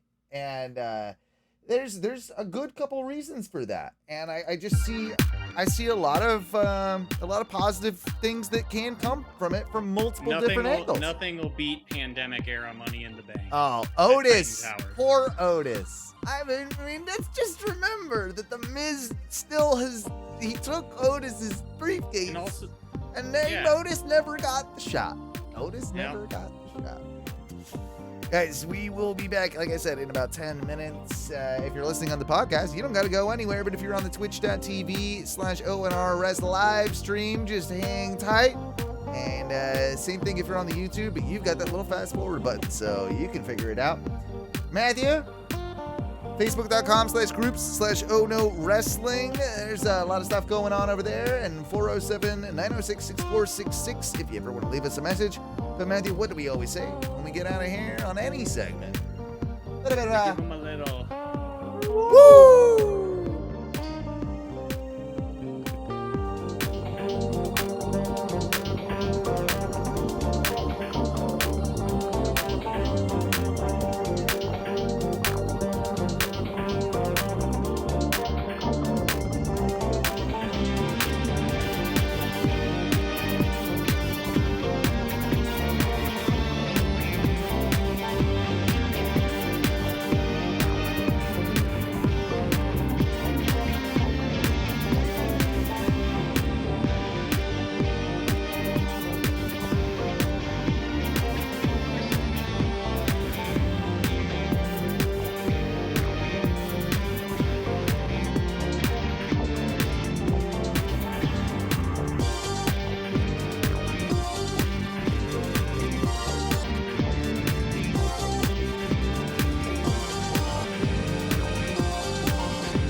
Yeah, welcome back. Second segment. Oh, the Oh No Wrestling Podcast. I'm here. My name is Owen, and I am your sharp break kid. Along with me tonight is Matthew, who has just stepped away from the desk, I believe, for just a second. So we'll get started without him. It's fine. It's fine. He can hop right in. He'll be back in just a minute, I do believe. But now the second segment, we're talking a little more WWE. There's a lot going on. Of course, with the fact that we have the Money in the Bank pay-per-view coming up on Saturday, I'm happy for my contemporaries in the UK, right? Because they're finally getting another pay-per-view. I know they had Clash in the Castle, but all of our British friends and our British listeners, I hope you're going to the show. You're getting a big, I would say Money in the Bank these days might be one of the big four, really. I mean, it's the additional big five, isn't it? Like, that's the way I look at it. Yeah. Somehow, especially since they took like Hell in the Cell away. Well, I would say that I look forward to Money in the Bank just because of the ramifications of it. It means something. It means something, and it means more than Survivor Series does these days. So, that might be a little different in the Triple H era with more factions coming into place that we can actually do something cool with Survivor Series or whatever. And last year, they didn't even really do. It was like, wasn't it Survivor Series War Games, or was that the year before? Right. War Games. So that's all different. So I almost think that Money in the Bank is a big four pay-per-view these days. And yeah, happy for the Brits to be getting this show. It's in the London O2 Arena, I believe. And yeah, I know those shows. I mean, if Clash in the Castle is anything to go by, I know that's like an arena, like our stadium compared to an arena, and this is more in an arena, but the fans were absolutely incredible for Clash at the Castle, and I expect them to be equally as hot for this pay-per-view as well. Yeah, they just don't get it like we do over here, Like, I mean, granted, the United States is a very large country. You say you're not, unless you're like Smiley guy, flying around every show, right? But it does seem more accessible when you're in a country where it is all the time and that sort of stuff. And it's much more special when they go overseas, and especially for a pay-per-view of this caliber. Yeah, I think it makes a lot of sense. And I think it'll be great. I think the crowd's gonna be fucking awesome. I wonder if they're gonna pull out all the old tropes that WWE typically does when they go to the UK. And I know this annoys British fans, is that they always typically used to put two like red phone boxes on the stage, like like they've got them in a warehouse somewhere. They ship them over. They put the fake thing, they dress the setup like, oh, we're in jolly old England town. And they do all that. Like, I kind of hope they just don't this time. Like, don't, it doesn't have to all, It's cool because it's got the Money in the Bank thing. Like, some of the promotional materials and some of the videos and video packages and vignettes for it have been very, like, James Bond orientated. Like, the marketing has been like kind of along those lines. And I'm like, actually, that's a cool way to go. If they went that sort of direction with it, I'll be down. Like that. Yeah. That's a cool like twist on the whole thing. But we're obviously going to talk about the card. We're obviously going to talk about our predictions as we kind of go through everything. But one of the things that is, I think, the most bizarre to me, and I'd love to hear your thoughts on this. Obviously, we got the last minute entrance of Logan Paul to the men's Money in the Bank ladder match. But correct me if I'm wrong, before that, on Friday's SmackDown, we're going to get Roman Reigns and Logan Paul in another match. I think that was announced today. Hear that? I mean, look, I'm gonna fact check you here. And that seems really, really bizarre. we've had them already. In Saudi, it was one of the Saudi shows, not this last one, probably the one before it. We had Roman and Logan. And I think ever since he, entered into the pool of contestants, if you will, of combatants in the Money in the Bank ladder match, he's quickly become a, one of the major favorites for the match. So to have him on with Roman the night before is really, really interesting. I'm fairly certain I saw Roman Reigns, Logan Paul set for next WWE SmackDown. So I'm sorry, I gotta go. I have so many goddamn Twitter accounts. At WWE Universe, at WWE on Fox, at WWE UK, at WWE Oh, yeah, they got at so WWE many. NXT, at WWE Network. Jesus. I think I saw this on Meltzer's site. The I feel like WWE would have had to have posted this, though. You know what I'm saying? Yeah, I'm sure they did. This was, maybe it was today. I don't know. Now I'm second guessing myself. I pulled it. I definitely saw this. I'm not seeing it. I'm seeing all the footage from NXT that I was watching on break. But I'm not seeing. I feel like it would be like pinned or more prominent. Yeah, that's why I haven't seen many people even talking about it either. But a dream? Is that just a dream match for you? No, did I have a dream that it happened and didn't? It didn't. Yeah, you might. I might have. That wouldn't make sense. Roman doesn't.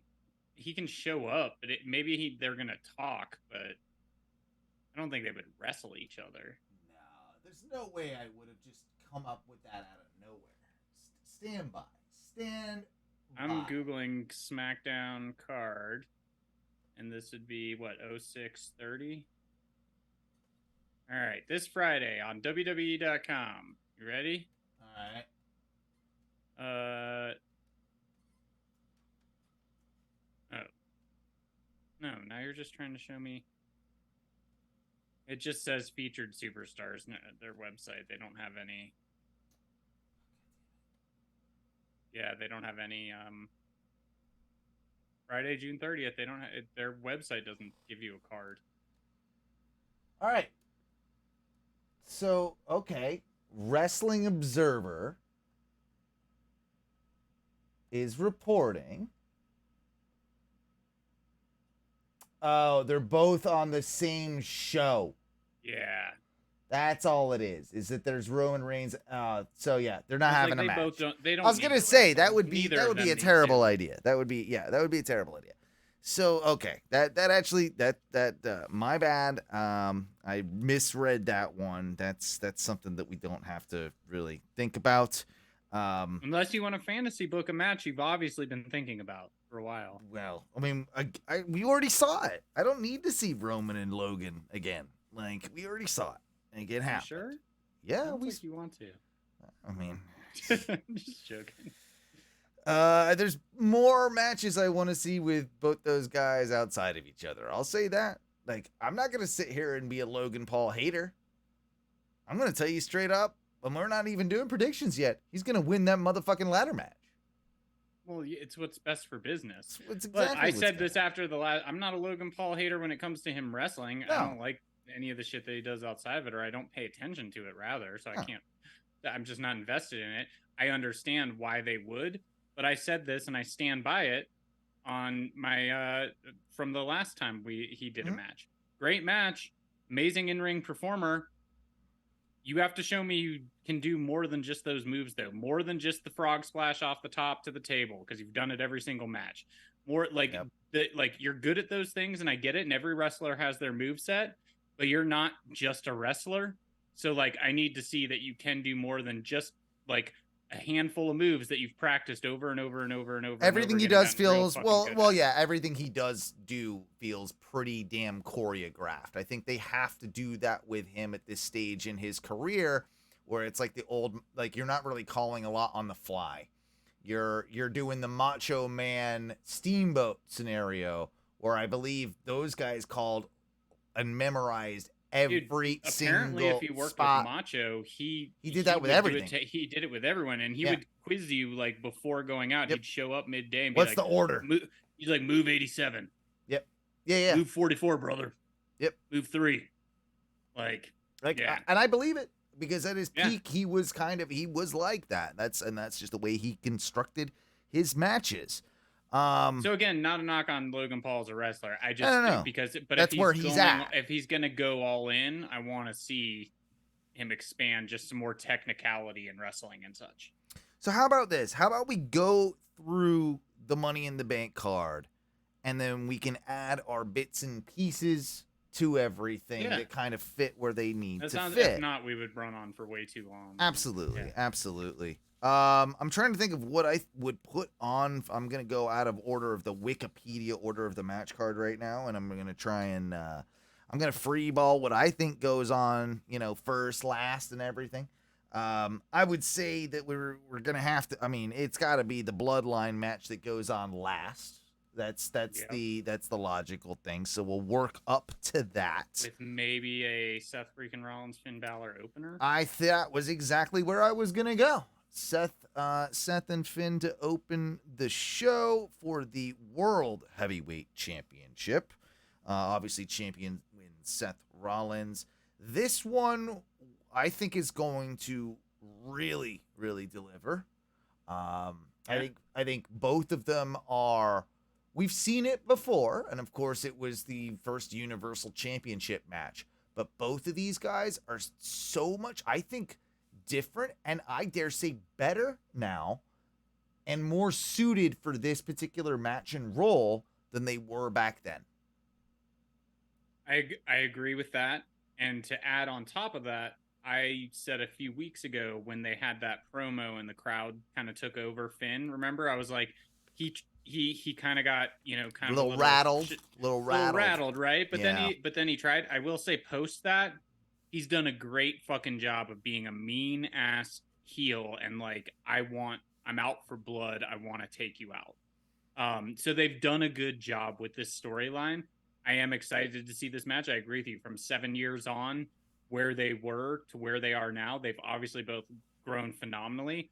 I think give them some time and let them do some work, because this can be a phenomenal match. This can be a good 20-minute match. Yep. This is what this can be, and I think it's going to appeal to the 2016-17 NXT crowd. Like, it's going to be a Triple H wet dream. It's going to be one of those matches, and I think that this. I think that Seth does win it, but I think that you're going to have you really second guessing that, a lot of times, because yes, it would be a short title reign if Finn were to win it, but it would actually, there's storyline implications that would make a ton of sense for Finn to actually win it at this point. Like it would maybe a great way to start the breakup. It would maybe even be the better for business move. This is how also a Universal title kind of got started. A lineage had to change. I've said this before. New title. Got to start a brand new lineage. Maybe change it quite a few times pretty early on to get a quick lineage. They inadvertently did that with Finn, fucking up his shoulder and everything, and had to having to relinquish it. But they also did that a ton after the fact, leading me to believe they were probably going to do something like that anyway. You know what they've led me to believe? That lineages don't matter. There's also that. Because they'll just make a new title, and then they'll they'll make a new title so that has no lineage, because the one that they have is never going to be lost, because they unified it, and then they gave a new title, and then said that those were gone, yet Paul Heyman still carries them. So what's the lineage? Does the lineage of those two roll into the new? And what happens? Does that happen with the SmackDown? You know what? I might change my prediction on that. My gut is like, just Seth. It's Seth, but kind of want Finn to do it. What's for Seth? I Who's for Seth after this, and who's for Finn after this? Finn, probably start up something within the bloodline that leads to a big kind of implosion. You have some people in between them that are not so if like Finn, major. Okay, I got it. So if Finn were to win, him and Damian aren't getting along too great. So you'd have Damian win Money in the Bank possibly, and then Damian challenge for Finn, who wins.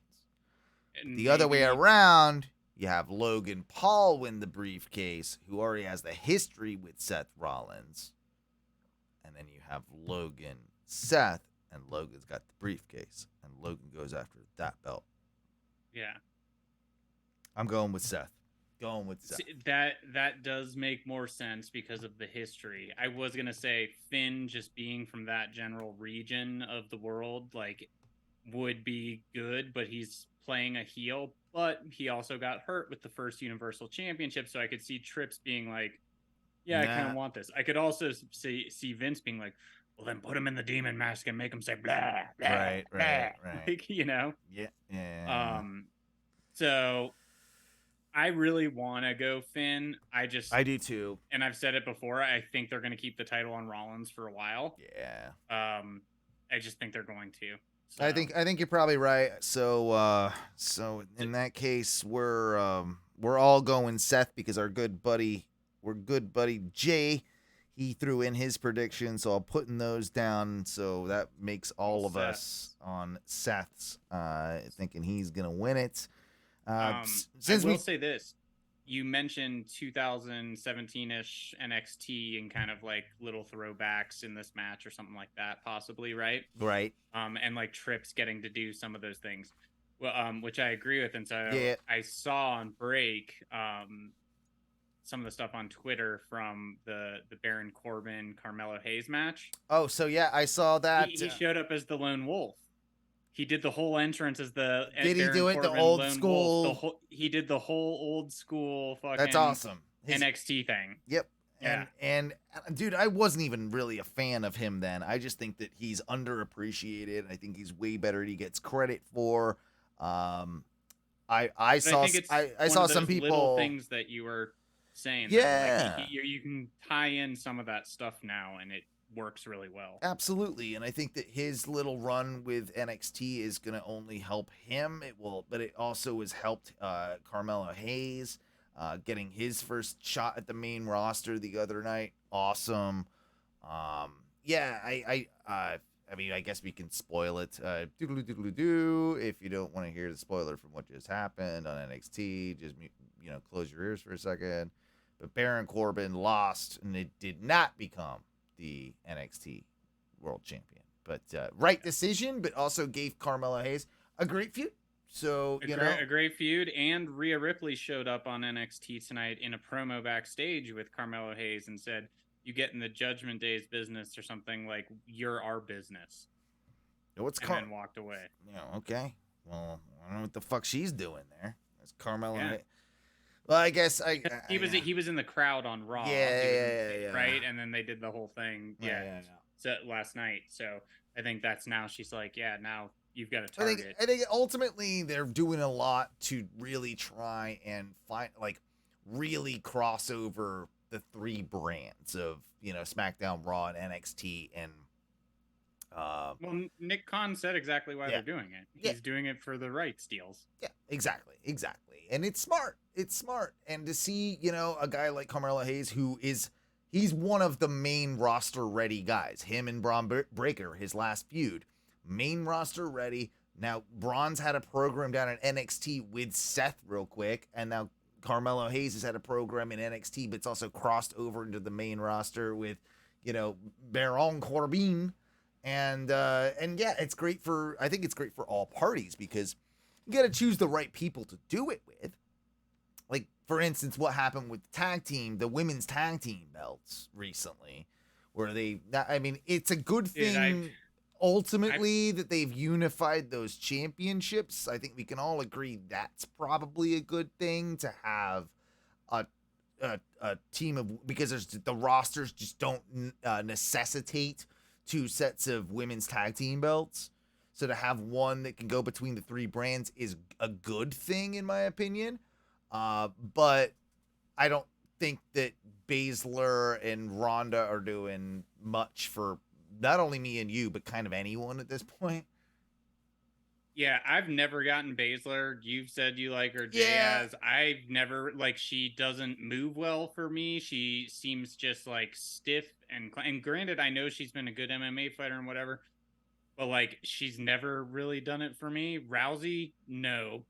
Also, Raquel is fucking basic. Don't like her. Yeah. I don't get her gimmick of, I just kind of have a And then Liv Morgan cries all the time. She's the most interesting out of those 4. Yeah, it's not saying which is not saying a lot. And I will say I don't understand why you unified the WWE and NXT unless you're going to unless you're saying that all of these brands can now all come. Like, I just don't understand why. Well, I feel like that's like they're saying it with actions, not words, but they're more or less doing that now. But again, Nick Khan has very clearly said, I'm doing this because we have our rights deals we're working out, and I'm trying to get as much money as possible. So you're saying that goes away. That goes away. Dude, when a business then gets that money, they're going to then start cutting costs and being like, we need to make ourselves more profitable. We can't be flying these people back, or like, like whatever it is people have in their contracts and stuff. Yeah. They are a business at the end of the day, and they're very good at it, So I don't know. I wouldn't put it past them to pull back on that a little bit once they get some money, then, the whole take the money and run thing. But I will say this also, in regards to the unification match. Did you see this unification match? I did not. Like, it sure, just it wasn't mean very anything, dude. great. It didn't mean anything to me. I guess maybe neither of those sets of titles meant anything to me. But just like the match didn't feel special. It didn't feel like a big deal to me or anything like that. And if you're gonna unify titles or something, I feel like it should feel like a bigger deal, and the wrestling should be. Well, let's not forget that this is actually a second chance for Liv and Raquel to get those belts back. They've had those belts before as that team, which is mind-blowing to think about, that we've already never lost them. And we've already kind of forgotten about it, right? Now, if you are going to continue this, all right, they're going to travel to 3 brands, I contend that you're going to have better success with Liv Morgan and Raquel going down to NXT and getting that pop with those belts than you are with Ronda and Baszler. I don't know. Yeah. Maybe I'm wrong, but get a better pop. I think you're going to get a better pop and a better chance of them working out a natural tag team thing. We all know how Ronda, or we don't, but Ronda, I don't think. I mean, there's no way that she's going to be around for much, much longer. So it's like, all right, just kind of get through this. I just don't see her. She doesn't even like it. She does. She doesn't like it. Yeah, I guess that's probably one of the things that very much comes off. So what do you go with? Because I think I'm going to actually go that Liv and Raquel, do this. I think it's probably the one title change of the whole night, because I think it's a huge surprise. I think it is too, especially with Liv just showing back up. So you're going with it too. All right. Yeah. Big change. What did Double J go Double with? J probably. Oh, he probably went with the correct answer yeah, he did. Yeah. Rousey and Baszler. All right. We got a game at least. I mean, I can of course see that. It's probably the safest bet, but I don't know. I don't think they're very over. I think that it might go the other way. Anyway, moving forward from there, we got to put we've had 2. We'll go with Cody Rhodes and Dominic Mysterio. I'd book the show like that. That's probably my next match. Nah, that comes later. Maybe you do Gunther Riddle. Oh no, you do a ladder match. Yeah, now we gotta get. I think we put the men's one in here. Yeah.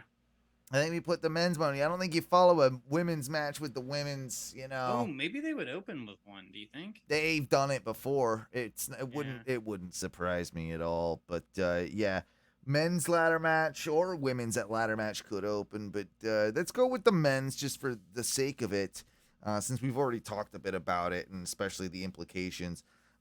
Ricochet not winning. Shinsuke Nakamura not winning. LA Knight. Mm. Santos Escobar not winning. Butch. Butch not winning. Damian Priest. Logan Paul. Yeah. I think it's Logan's. Based. If I've done Seth, I have to stick with it, and it really has to be Logan Paul. As much as I want it to be LA Knight, we talked about it last podcast. I think he's going to be fine without it. And I think that it would actually not suit his character very well at this point. He is, at this point, he is so over that they can't keep him heel. So even though he's probably on the back, in the back, considered to be a heel character, and yes, he is. It's like The Rock, right? He's like The Rock and Stone Cold. Exactly. Yeah. It's at a certain point you have to turn him face, and that's going to happen, and it's going to keep happening, and it's going to actually be better for him if he doesn't win the briefcase, because he's going to get cheered with the briefcase. He's going to want to keep playing heel, and a heel is always better with the brief. And so you don't strap him with that like burden, in a sense. Let him do him, let him grow, and let him keep just doing this. He's going to end up with the U.S. title in no time. He's going to end up with something akin to that. I think that's going to end up better for him than if he were to win the Money in the Bank briefcase, personally. Yeah.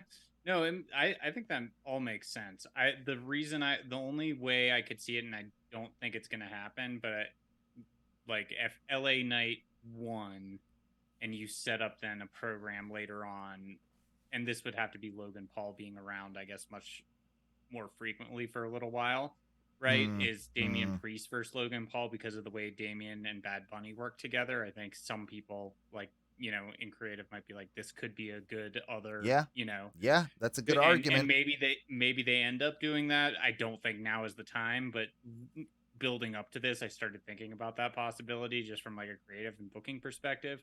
But I agree with everything you said about LA Knight. I am still going Santos Escobar. No, I'm going Logan Paul. And that's across the board, by the way. My new method of doing predictions, since I've lost so many times in a row now. One, I probably need to get back on the road, because that's when I was winning. Oh yeah. Two, I was miserable in every other sense, but I was the But you were the champ for a while, yeah. Yeah. But the other thing was I'm just gonna copy you, because you're gonna win, and that way I didn't technically lose. You just keep tying. Yeah. No. All right. Well, the eventual rematch 1-on-1 will probably come when everybody else gets tired of doing podcasts with us, so it's fine. Yeah. At this point, I would throw Cody Rhodes and Dominic on. I think that's probably the right match to throw on at this point in the show. Yeah. Oh, I did want to throw this at you real quick, because of Seth Rollins. We did talk about him.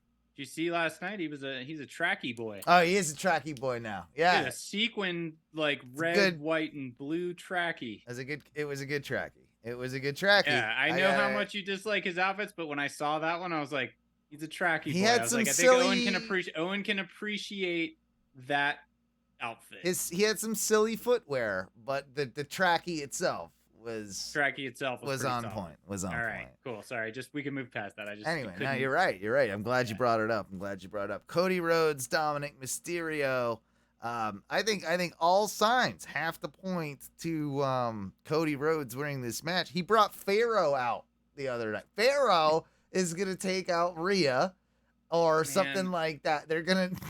I don't like when he brings Pharaoh out, dude. I don't think I could only because, dude, when we've seen him live, that dog is scared as shit when those fireworks go off and that, shit. And I like mean, the that way it one was, that like, one time in particular, it was Yeah. that poor thing, man. Like Yeah. it clearly, and he said he was never gonna do it again too. yeah. So I'm a little bit like, oh man, Yeah. eh. Mhm. Poor Pharaoh, but yeah, I don't think he brings Pharaoh out on this pay-per-view. He can't, right? It's in the UK, so he's not. He ain't fly. He, literally Pharaoh comes through the crowd. Yeah, you'd have to, but I think legally you'd have to like quarantine the animal for a while, and like it's not. I don't even think it's legally possible for him to show up with that dog, seeing as though we just saw it on television the other night. Like so, and you're not. You're a real asshole if you're making the dog fucking sit in a goddamn crate for 10 hours while you fly to the UK. You know, like put them in a scary situation. Yeah, to do that. So no, I don't think that happens. But I mean, part of the twisted part about me thinks like Dominic could win this. Dominic could win this match. He's so good if Dominic won. Dude. Dominic could win this match. This might be like the upset. Like everyone would be like aghast, right? Dominic is over to where it would just get nuclear heat. The only reason I don't go there, and I'm so on the edge. I'm so close to jumping to that side of the pool, man. Because Rhea's not on the card other than this. This exactly. So this is her chance too, because she's so over. This is her chance to fucking cost Cody. She's the deciding factor in all this. Brandy's gonna show up, isn't she? Wouldn't shock me. Yeah. Wouldn't shock me. She's going to. I know. Okay. The only thing our good friend Jay, he is going with Cody. So it's a smart move, and it'll probably pay off because the only thing that's keeping me from jumping into that Dominic Mysterio, deep end of the pool and going all in, and I'm so close. I'm right in the middle, and I want that to happen. Yeah. Like my whole being is pulling me that way. But fucking Cody Rhodes in the O2 Arena in a major pay-per-view that big, WWE doesn't do it. I don't think WWE or Cody's ego would allow. It just, I think that's a give the fans what they paid for. I don't know. We all thought that with Mania too, I guess. So I'm going to have to go with Cody because I already took a long shot with Liv, so I can't. All right, fine. I'll take my long shot and I'll go Dominic. He's going dumb, baby. Going dumb. You took Liv too, so you took your long shot as well. But That's true. Well, this might be the winning. All right. It's probably not. This is what I keep doing every time. All right, so this is now where you probably put on Gunther and Matt Riddle for the Intercontinental Championship. I think this match will rule. I think it's actually going to be really good. Story's not great, but I can't wait to see. Match in general will be good. I can't wait to see Gunther kick the shit out of Matt Riddle for about 10 minutes. Yeah. That's what's going to happen, and Gunther is going to win. Yeah. Yeah. So we're all on the same page on that one. Pretty easy. I imagine there's going to be some really awesome spot where Gunther just chops the fuck out of Matt Riddle out the air. That's exactly Riddle's running towards him and jumps to do something. And he's gonna. Wow, he's just gonna literally just. And he's gonna fly over the top rope to the outside. He's just gonna bat like a guy swatting a fly or something. Just whack it or if you know how you see cats will do it with a dragonfly every once in a while. They just swat it to the side and it just goes and that's what he's gonna do. I think that's probably what's gonna happen. It's gonna be fun, and Gunther's gonna hold on to this title maybe longer than Roman with his, but who knows? think now you put on the women's Money in the Bank ladder match. I'm kind of excited for this match. So definitely quite a few possibilities. I will say, if I'm like, I want Io Sky or Zelina Vega to win. I think you add Zoe Stark in there. Those are the three that it's got to be one of those. Yeah. I think It's not Bailey. It's not Becky. It's not Trish. I think it doesn't make a lot of sense to have any of those three with the briefcase. I think we've both been saying it. This could be like the real end of Damage Control with Bailey and Io Sky kind of like making the thing, but which could maybe also be why Io Sky doesn't win, because something in the match happens that continues that breakup, right? And you don't necessarily need the briefcase for that, right? You could make that argument that way. I really want Io to win it. I think Zelina Vega would be good with it. I just think she would be good with that briefcase with what she does. But like Zoe Stark makes sense too. Zoe Stark makes sense. And you've really strapped a rocket to her by like bringing her up and then like making her Trish Stratus's person and then having Trish in the match, right? And I think she might have to just turn on Trish in this match, right? But why not Becky? Because Becky gave the belt to Asuka when she got pregnant. Asuka has the championship right now. That kind of is Becky's there. Never won it, right? Then you gotta think about, okay, what's happening with both title scenes? We've got kind of an Asuka Charlotte Flair thing going on, which if Flair takes it back and beats Asuka, I'm not gonna be thrilled about that. Which hopefully she doesn't, and then she could get in a feud with Becky, or like they've got unfinished business, right? And it's not revolving around a title. Something like that could be better. I feel like Money in the Bank is better served in the hands of someone who you're trying to make a new star. And that really does leave Io Sky and Zoe Stark. We're back to where we're back to where we belong. It's not Zelina Vega as much as I would like it to be. Yeah. I think, and this is tough, I always want to heel with the briefcase. Io Sky is, I believe, on the way to becoming face with a split with Damage Control. But then the other two champions are face. Io Sky's going to win it.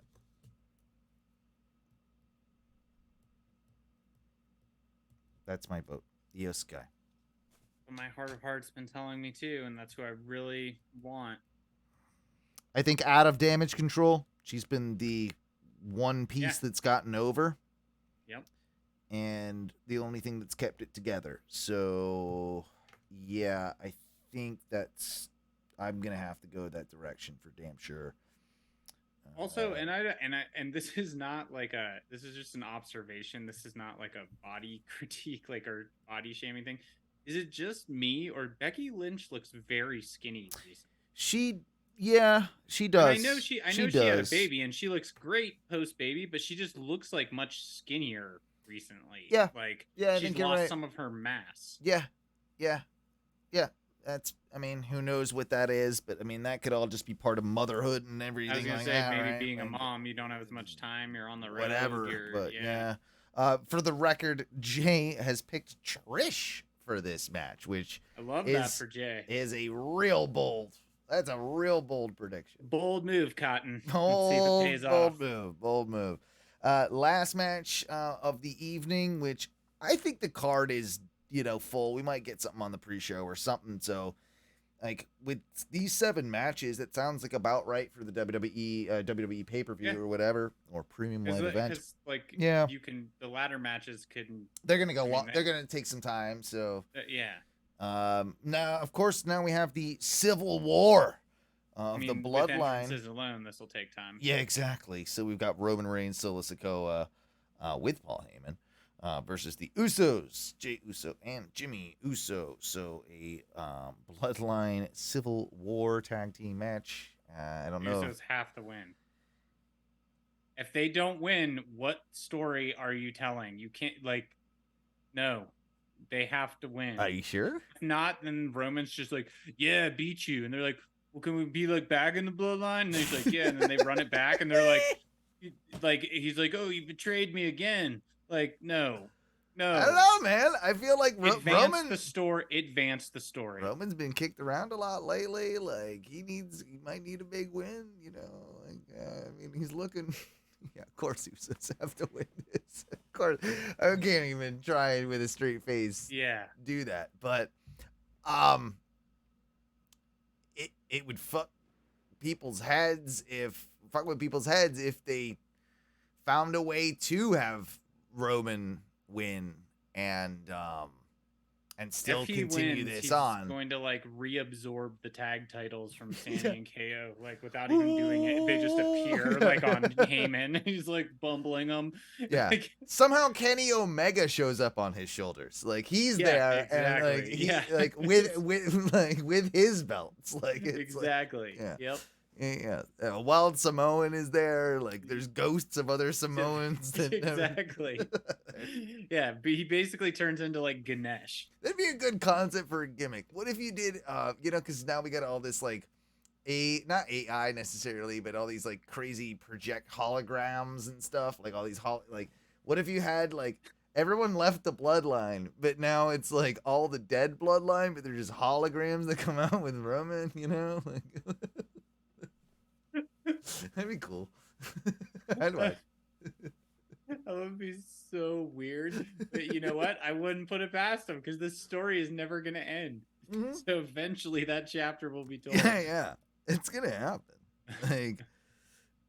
They can't get the Rock. They can't get the Rock in person, but you know what they can do? Yeah, they can deep fake him. Yeah, exactly. They can. They pump in crowd noise. You don't think they'll do that shit? It's fucking. Yeah, exactly. Yeah, exactly. Oh man, we're all going for the Usos. I mean, you got on to, this right? one. The story has to. And it has to. Honestly, I think this is the chance that gets to lead to the Jey Roman match. It has, yeah. This is how you get there. And that match, as much as I think no way Jey could ever beat Roman, that match is the one that will have me on the edge of my seat guessing for every near fall. It's never ever say never. The stakes will be high, man. Dude, I can't wait for that. And they're leaving, now's the time to do it, right? It's built to this point. You gotta do. Yeah, by now you mean in 9 months when they actually do probably it. Yeah, but bookend the story is what I'm saying, right? Bookend 100%. The story with the Bloodline with Jey and Roman, and it would be the perfect. I mean, there's not really a Bloodline once Solo's what's the meat on the bone after that, right? There's not much. There's just Paul Heyman's injecting himself with Roman's blood. And that's the thing. I mean. That is the thing too, is Paul Heyman's a snake and he always jumps to the next best thing, and you never count him from being able to, he jumped from Brock to Roman and hitched his wagon to that, right? So and guess what he's going to eventually do? When Roman is crumbling, he'll go back to Brock. He's going to go back to Brock behind Roman's back and show up and turn on Roman. Yeah. And that's the final. It's the final downfall. Sure. I mean, it might be. Roman Reigns. Hopefully Roman's off TV for a bit by then. We can. I mean, yeah, he's on it all the time. Exactly. Now I'm just kind of sick of it. Do we care about Vince rewriting shows at this point, or yeah, I do, because you can feel it and it's shit. Yeah. But it's like I it's don't not know. like we If didn't there's know. any, Like if we there's know.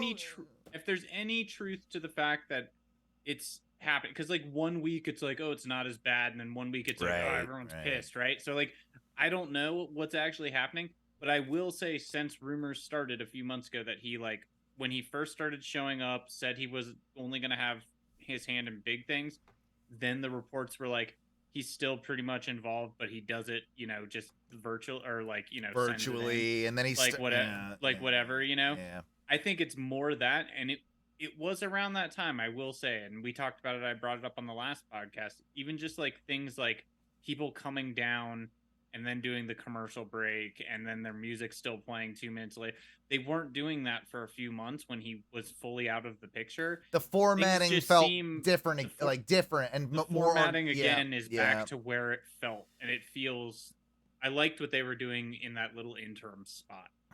The thing is, whenever they go back to it, I think they get slightly better ratings.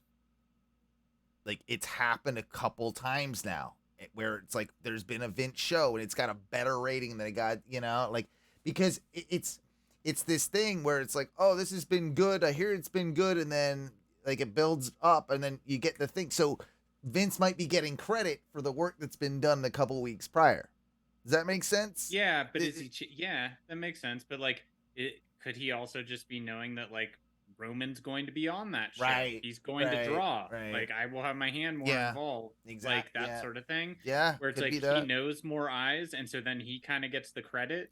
I do think it's a poor look for the company, and they were getting really good about this, like in, when Triple H took over. And obviously we always know cards subject to change, but before Vince was, I'm not going to say retired because he was kicked out of that goddamn company because he's a goddamn, sex pest. Before he was ousted from the company, they would maybe announce like one or two things for every week on every show. We'll hear and the Miz will speak, and they might announce a match, maybe two. Akira Tozawa versus R-Truth, and then you always you tune in, and then they kind of like build the card and the show in front of your eyes, but there's nothing to like it's not like, whoa, cool, Kevin Owens versus like, I don't know, like Finn Balor, whatever, right? Like there's nothing or Damian Priest or whoever the fuck it is, right? Like or Gunther, like they had last week. If you announce some of that stuff, you might be more apt to tune in. This past week on SmackDown, they announced 3 matches that didn't even happen. And there was not even a mention, heavily promoted, and not even a mention of why they didn't happen. That is the problem I have with Vince McMahon coming in and ripping up scripts last minute. Is like, now you're, like, again, we all know cards subject to change. Someone got hurt. Adam Cole got the flu. Whatever the fuck it is. We can understand a match or two here or there, things happen. But if you're deliberately promoting stuff, now you're just changing because you want to change it. That I do have an issue with that. Like that's some real carny bullshit. There was one thing in particular though that I think that he might have actually gotten right, and I think that they were originally set to have Ciampa versus, it might have been Finn. It was Ciampa. I can't remember who it was. They were gonna do Ciampa versus Rollins. Ciampa was gonna show up as an open challenger. Yeah. So Ciampa would have had to have lost in his first match back, and that would not have been cool. So whoever chose to change that at the last minute was smart. Like that. If that was a Vince call, then all right, no, like, yeah, we need to do that. I just can't imagine that was the case. Like, I can't, like, of all people, I can't see Vince getting behind Ciampa. We all know Ciampa's a Triple H dude anyway, right? Like this feels like more like Triple H, like, all right, take away the other two, but we got to change this one. Like, this is like you're one of your creative writing guys. Nick, or Nick Khan came up with this and blah blah blah blah blah, but I gotta change this one. Like, you can have Triple the H other is like, two. Trust me, no one will care if we drop Bailey versus Shotzi. Right. Like that's, and and in fairness, I'm not that mad about that. Like it's not. Yeah, but it's the principle of the changing. It is the on principle of the thing. changing. Yeah. If I'm a Shotzi fan or a Bailey fan and that match gets canceled and it's like we know they're healthy but they're backstage and they just didn't want, well then why'd you tell me? I guess add that to your list of behind the bastards. Yep. Vince McMahon, that's another mark. He canceled a Bailey versus Shotzi match. Speaking of Ciampa, though, where do you go with him? Are they just gonna reunite DIY? Are they gonna I think they're gonna do something with like that whole way thing, maybe again. I think they're gonna do this. Well, Loomis has been He was part of all that, and Dexter Loomis has disappeared now. Like he hasn't been on TV in forever. He can always easily creepily show back up in the background somewhere and tie himself in. But he has that ability. But they were hot. I agree. But he came back, right? Like when Triple H got hired, got that position, he was one of the first guys he brought back. He was prominent on TV for a hot minute, and he ain't been done shit. Like is he hanging out with Bray Wyatt in the fucking we don't know what the hell to do with you maybe realm. Yeah, DIY seems like the most logical thing, though, because they probably, it would be good because the tag team division in WWE has all of a sudden gotten really good. Like, think about what they got over there. Yeah, we can say the Viking Raiders, but they're awesome, like, when in the ring and stuff, right? Like, we've got the Street... We've got the Street Profits. Now we've got KO and Sammy with the belts. We've got the Usos. We've got Pretty Deadly coming up. Now if we got like DIY in that mix, we've got Chad Gable and the Shoosh team with Otis. Like there's like a decent number of teams that we can work and do something with here. Adding DIY to that mix and kind of help that rebuilding of the tag team division. They would be welcome in that. And there's, honestly, what else are you going to be doing with Ciampa? He's injury prone. He's old. We love him. But, unless you're having him, go on a U.S. title run or something, that's about as far as, he's going to get. Yeah. So having him do a tag team program with somebody might work. No, I think it totally works. I had this in my notes. This is a thought I've had quite a few times recently. Are the Street Profits just jobbers now? They're in a weird spot, aren't they?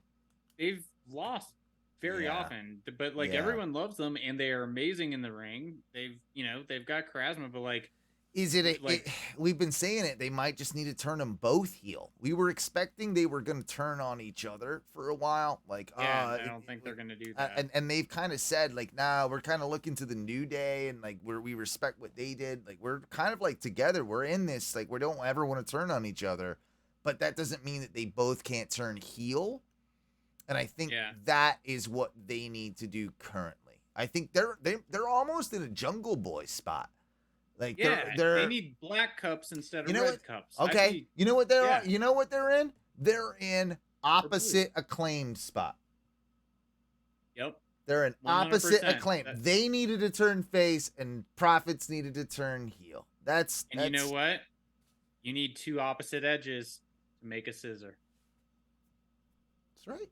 That's right. You do. I would love to see that. I'd love to see that match. I'd love to see that match too. Street Profits would absolutely wipe the floor with them, really, as far as technical skills, Montez, come on. But no, that's probably what you need to do with them. They're in limbo, they're in limbo until they turn heel, because they would be great to be the ones to turn heel and take it off Sammy and KO. Think of the interactions in a long-term program you can have with the Street Profits as heels against face KO and Sammy with what they're doing right now. And with how good they are on the mic, imagine how they would be great heels. KO, he's like, why are they dropping these cups on me? Someone has to clean that up. Clean this up. I've already got water. Yeah. I could just hear him doing it. Like it's fantastic. But yeah, you're right. They're losing a lot. I did see a match where I don't know. It seemed like it was a house match, like a 4-way, like a tag match or something. And I did see KO do the worm today from a house show. He did a full worm and then punched pretty deadly and then got the whole crowd to applaud him. Like he did All it. right. And he did a one of those like roll the arm bow things where yes, I just did that. Yes. If you haven't seen that, I don't know where you can find it, but just look up KO or Kevin Owens worm or okay. I'm gonna check that out. Yeah, that's a good one. That's a good one.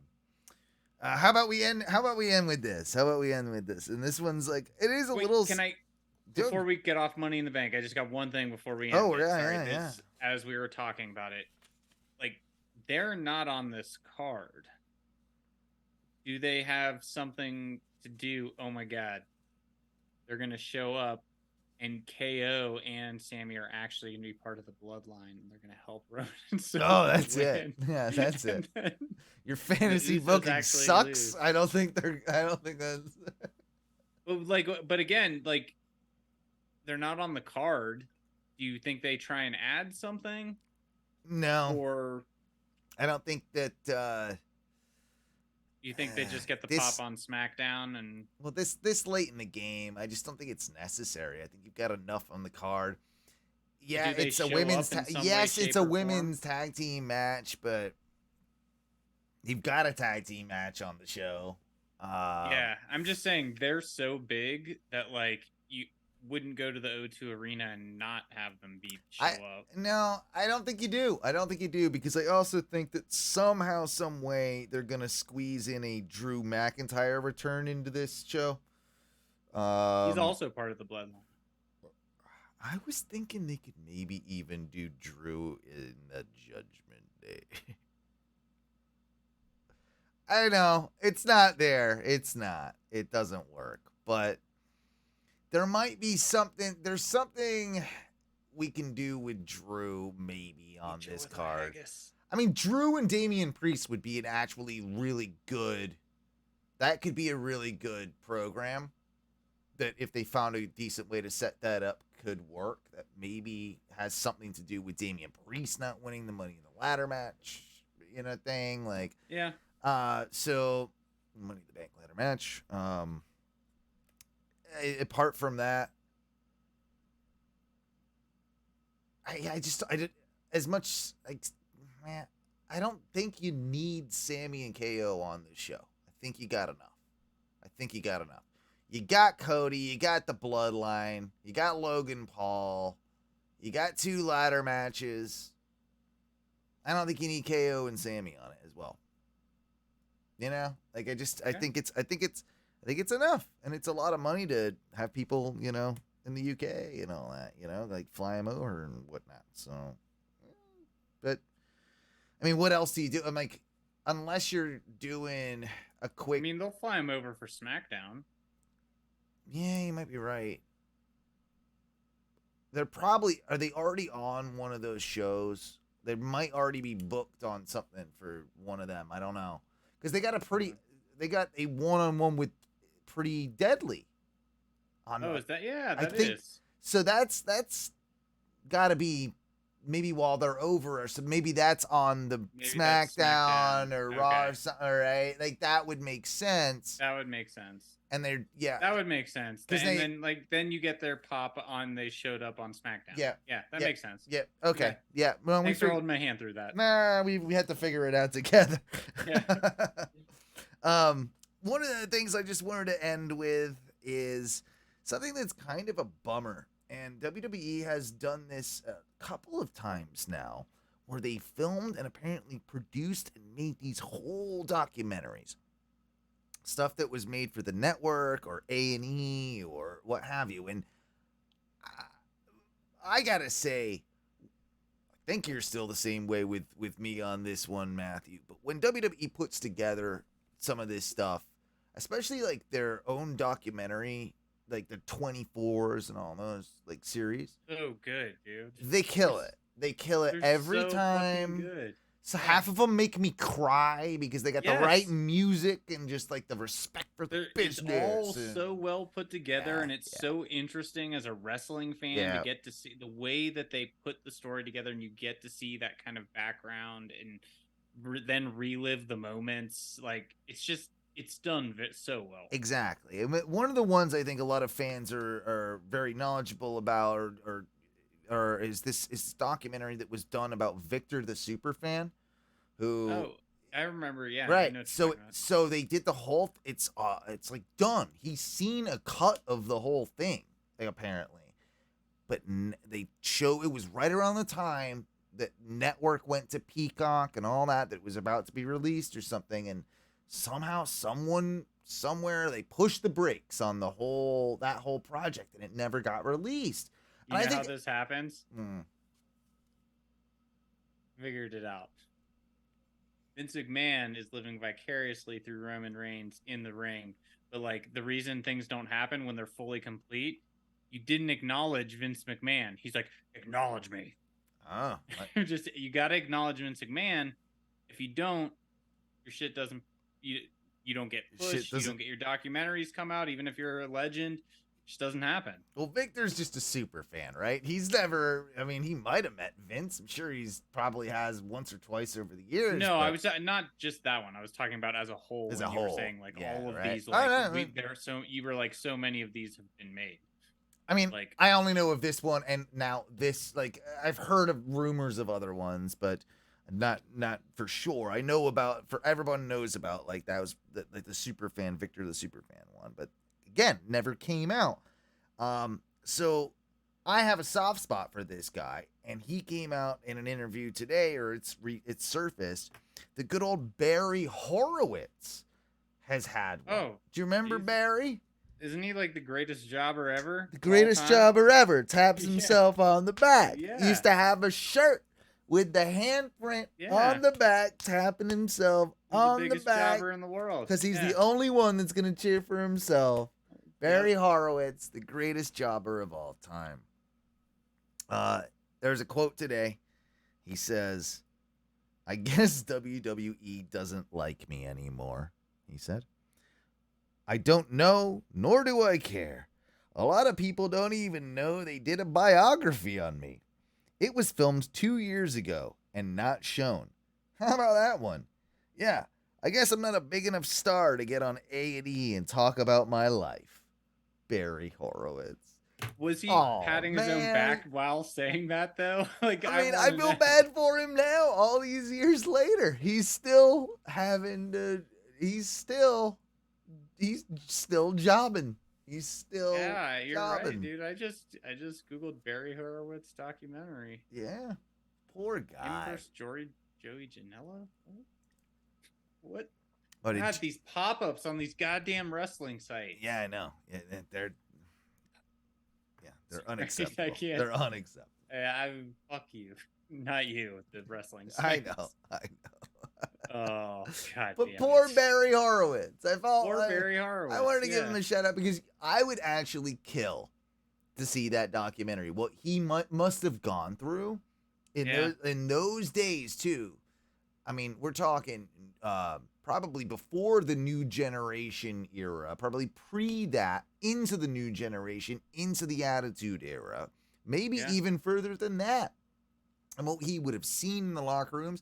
And I imagine the amount of probably disrespect he got from guys in the locker room in general. Like, oh, yeah, career jobber, here we go. Like, that type of deal. Like, Yeah. I imagine they probably weren't super kind to him, you know? Yeah. And I imagine there's probably a really, really interesting story because isn't there an argument to be made, especially if he's doing, because he probably would have wrestled on tons of these, and they did, before there was tons of TV, they were doing shows like 4 or 5 nights a week, right? Like in different towns and all these little like auditoriums and that type of deal. And he's probably taking those same bumps night after night after night because you're always going to need a jobber to lose a match. And he probably got beat up more than anyone.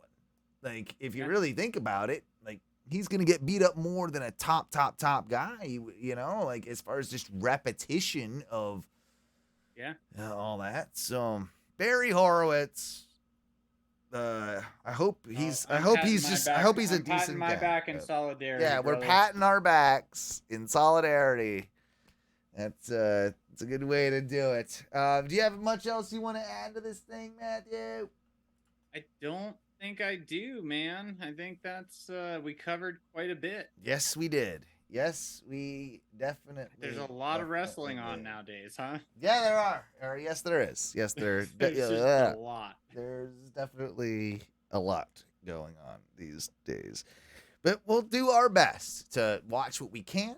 You know, I'm never making any promises. Like, and I don't think anybody out there should. Right? For wrestling fans, we watch what we can.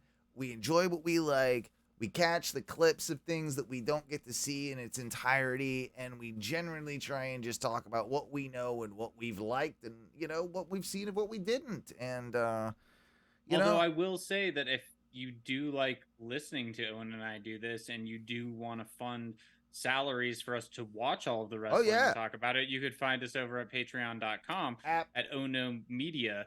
You type that and you'd be able to subscribe, and you'd be subscribed to Ono Radio Show, and then you could also see everything that's happening behind there. You can also check us out on the groups at facebook.com/groups/Ono Wrestling. And we're in the Discord during the pay-per-views, and then I always forget about that. Yeah, so every now and then during, you know, just live wrestling during the week, Dynamites, you know, SmackDown's major things that are happening if we know we're all watching. So be sure to join the Discord and get in there. Yeah, best thing to do is, like he said, get in the Facebook group. We kind of let you know when we're out and about and doing stuff wrestling-wise, and if you want to participate, that's great. You know, it's easy to do.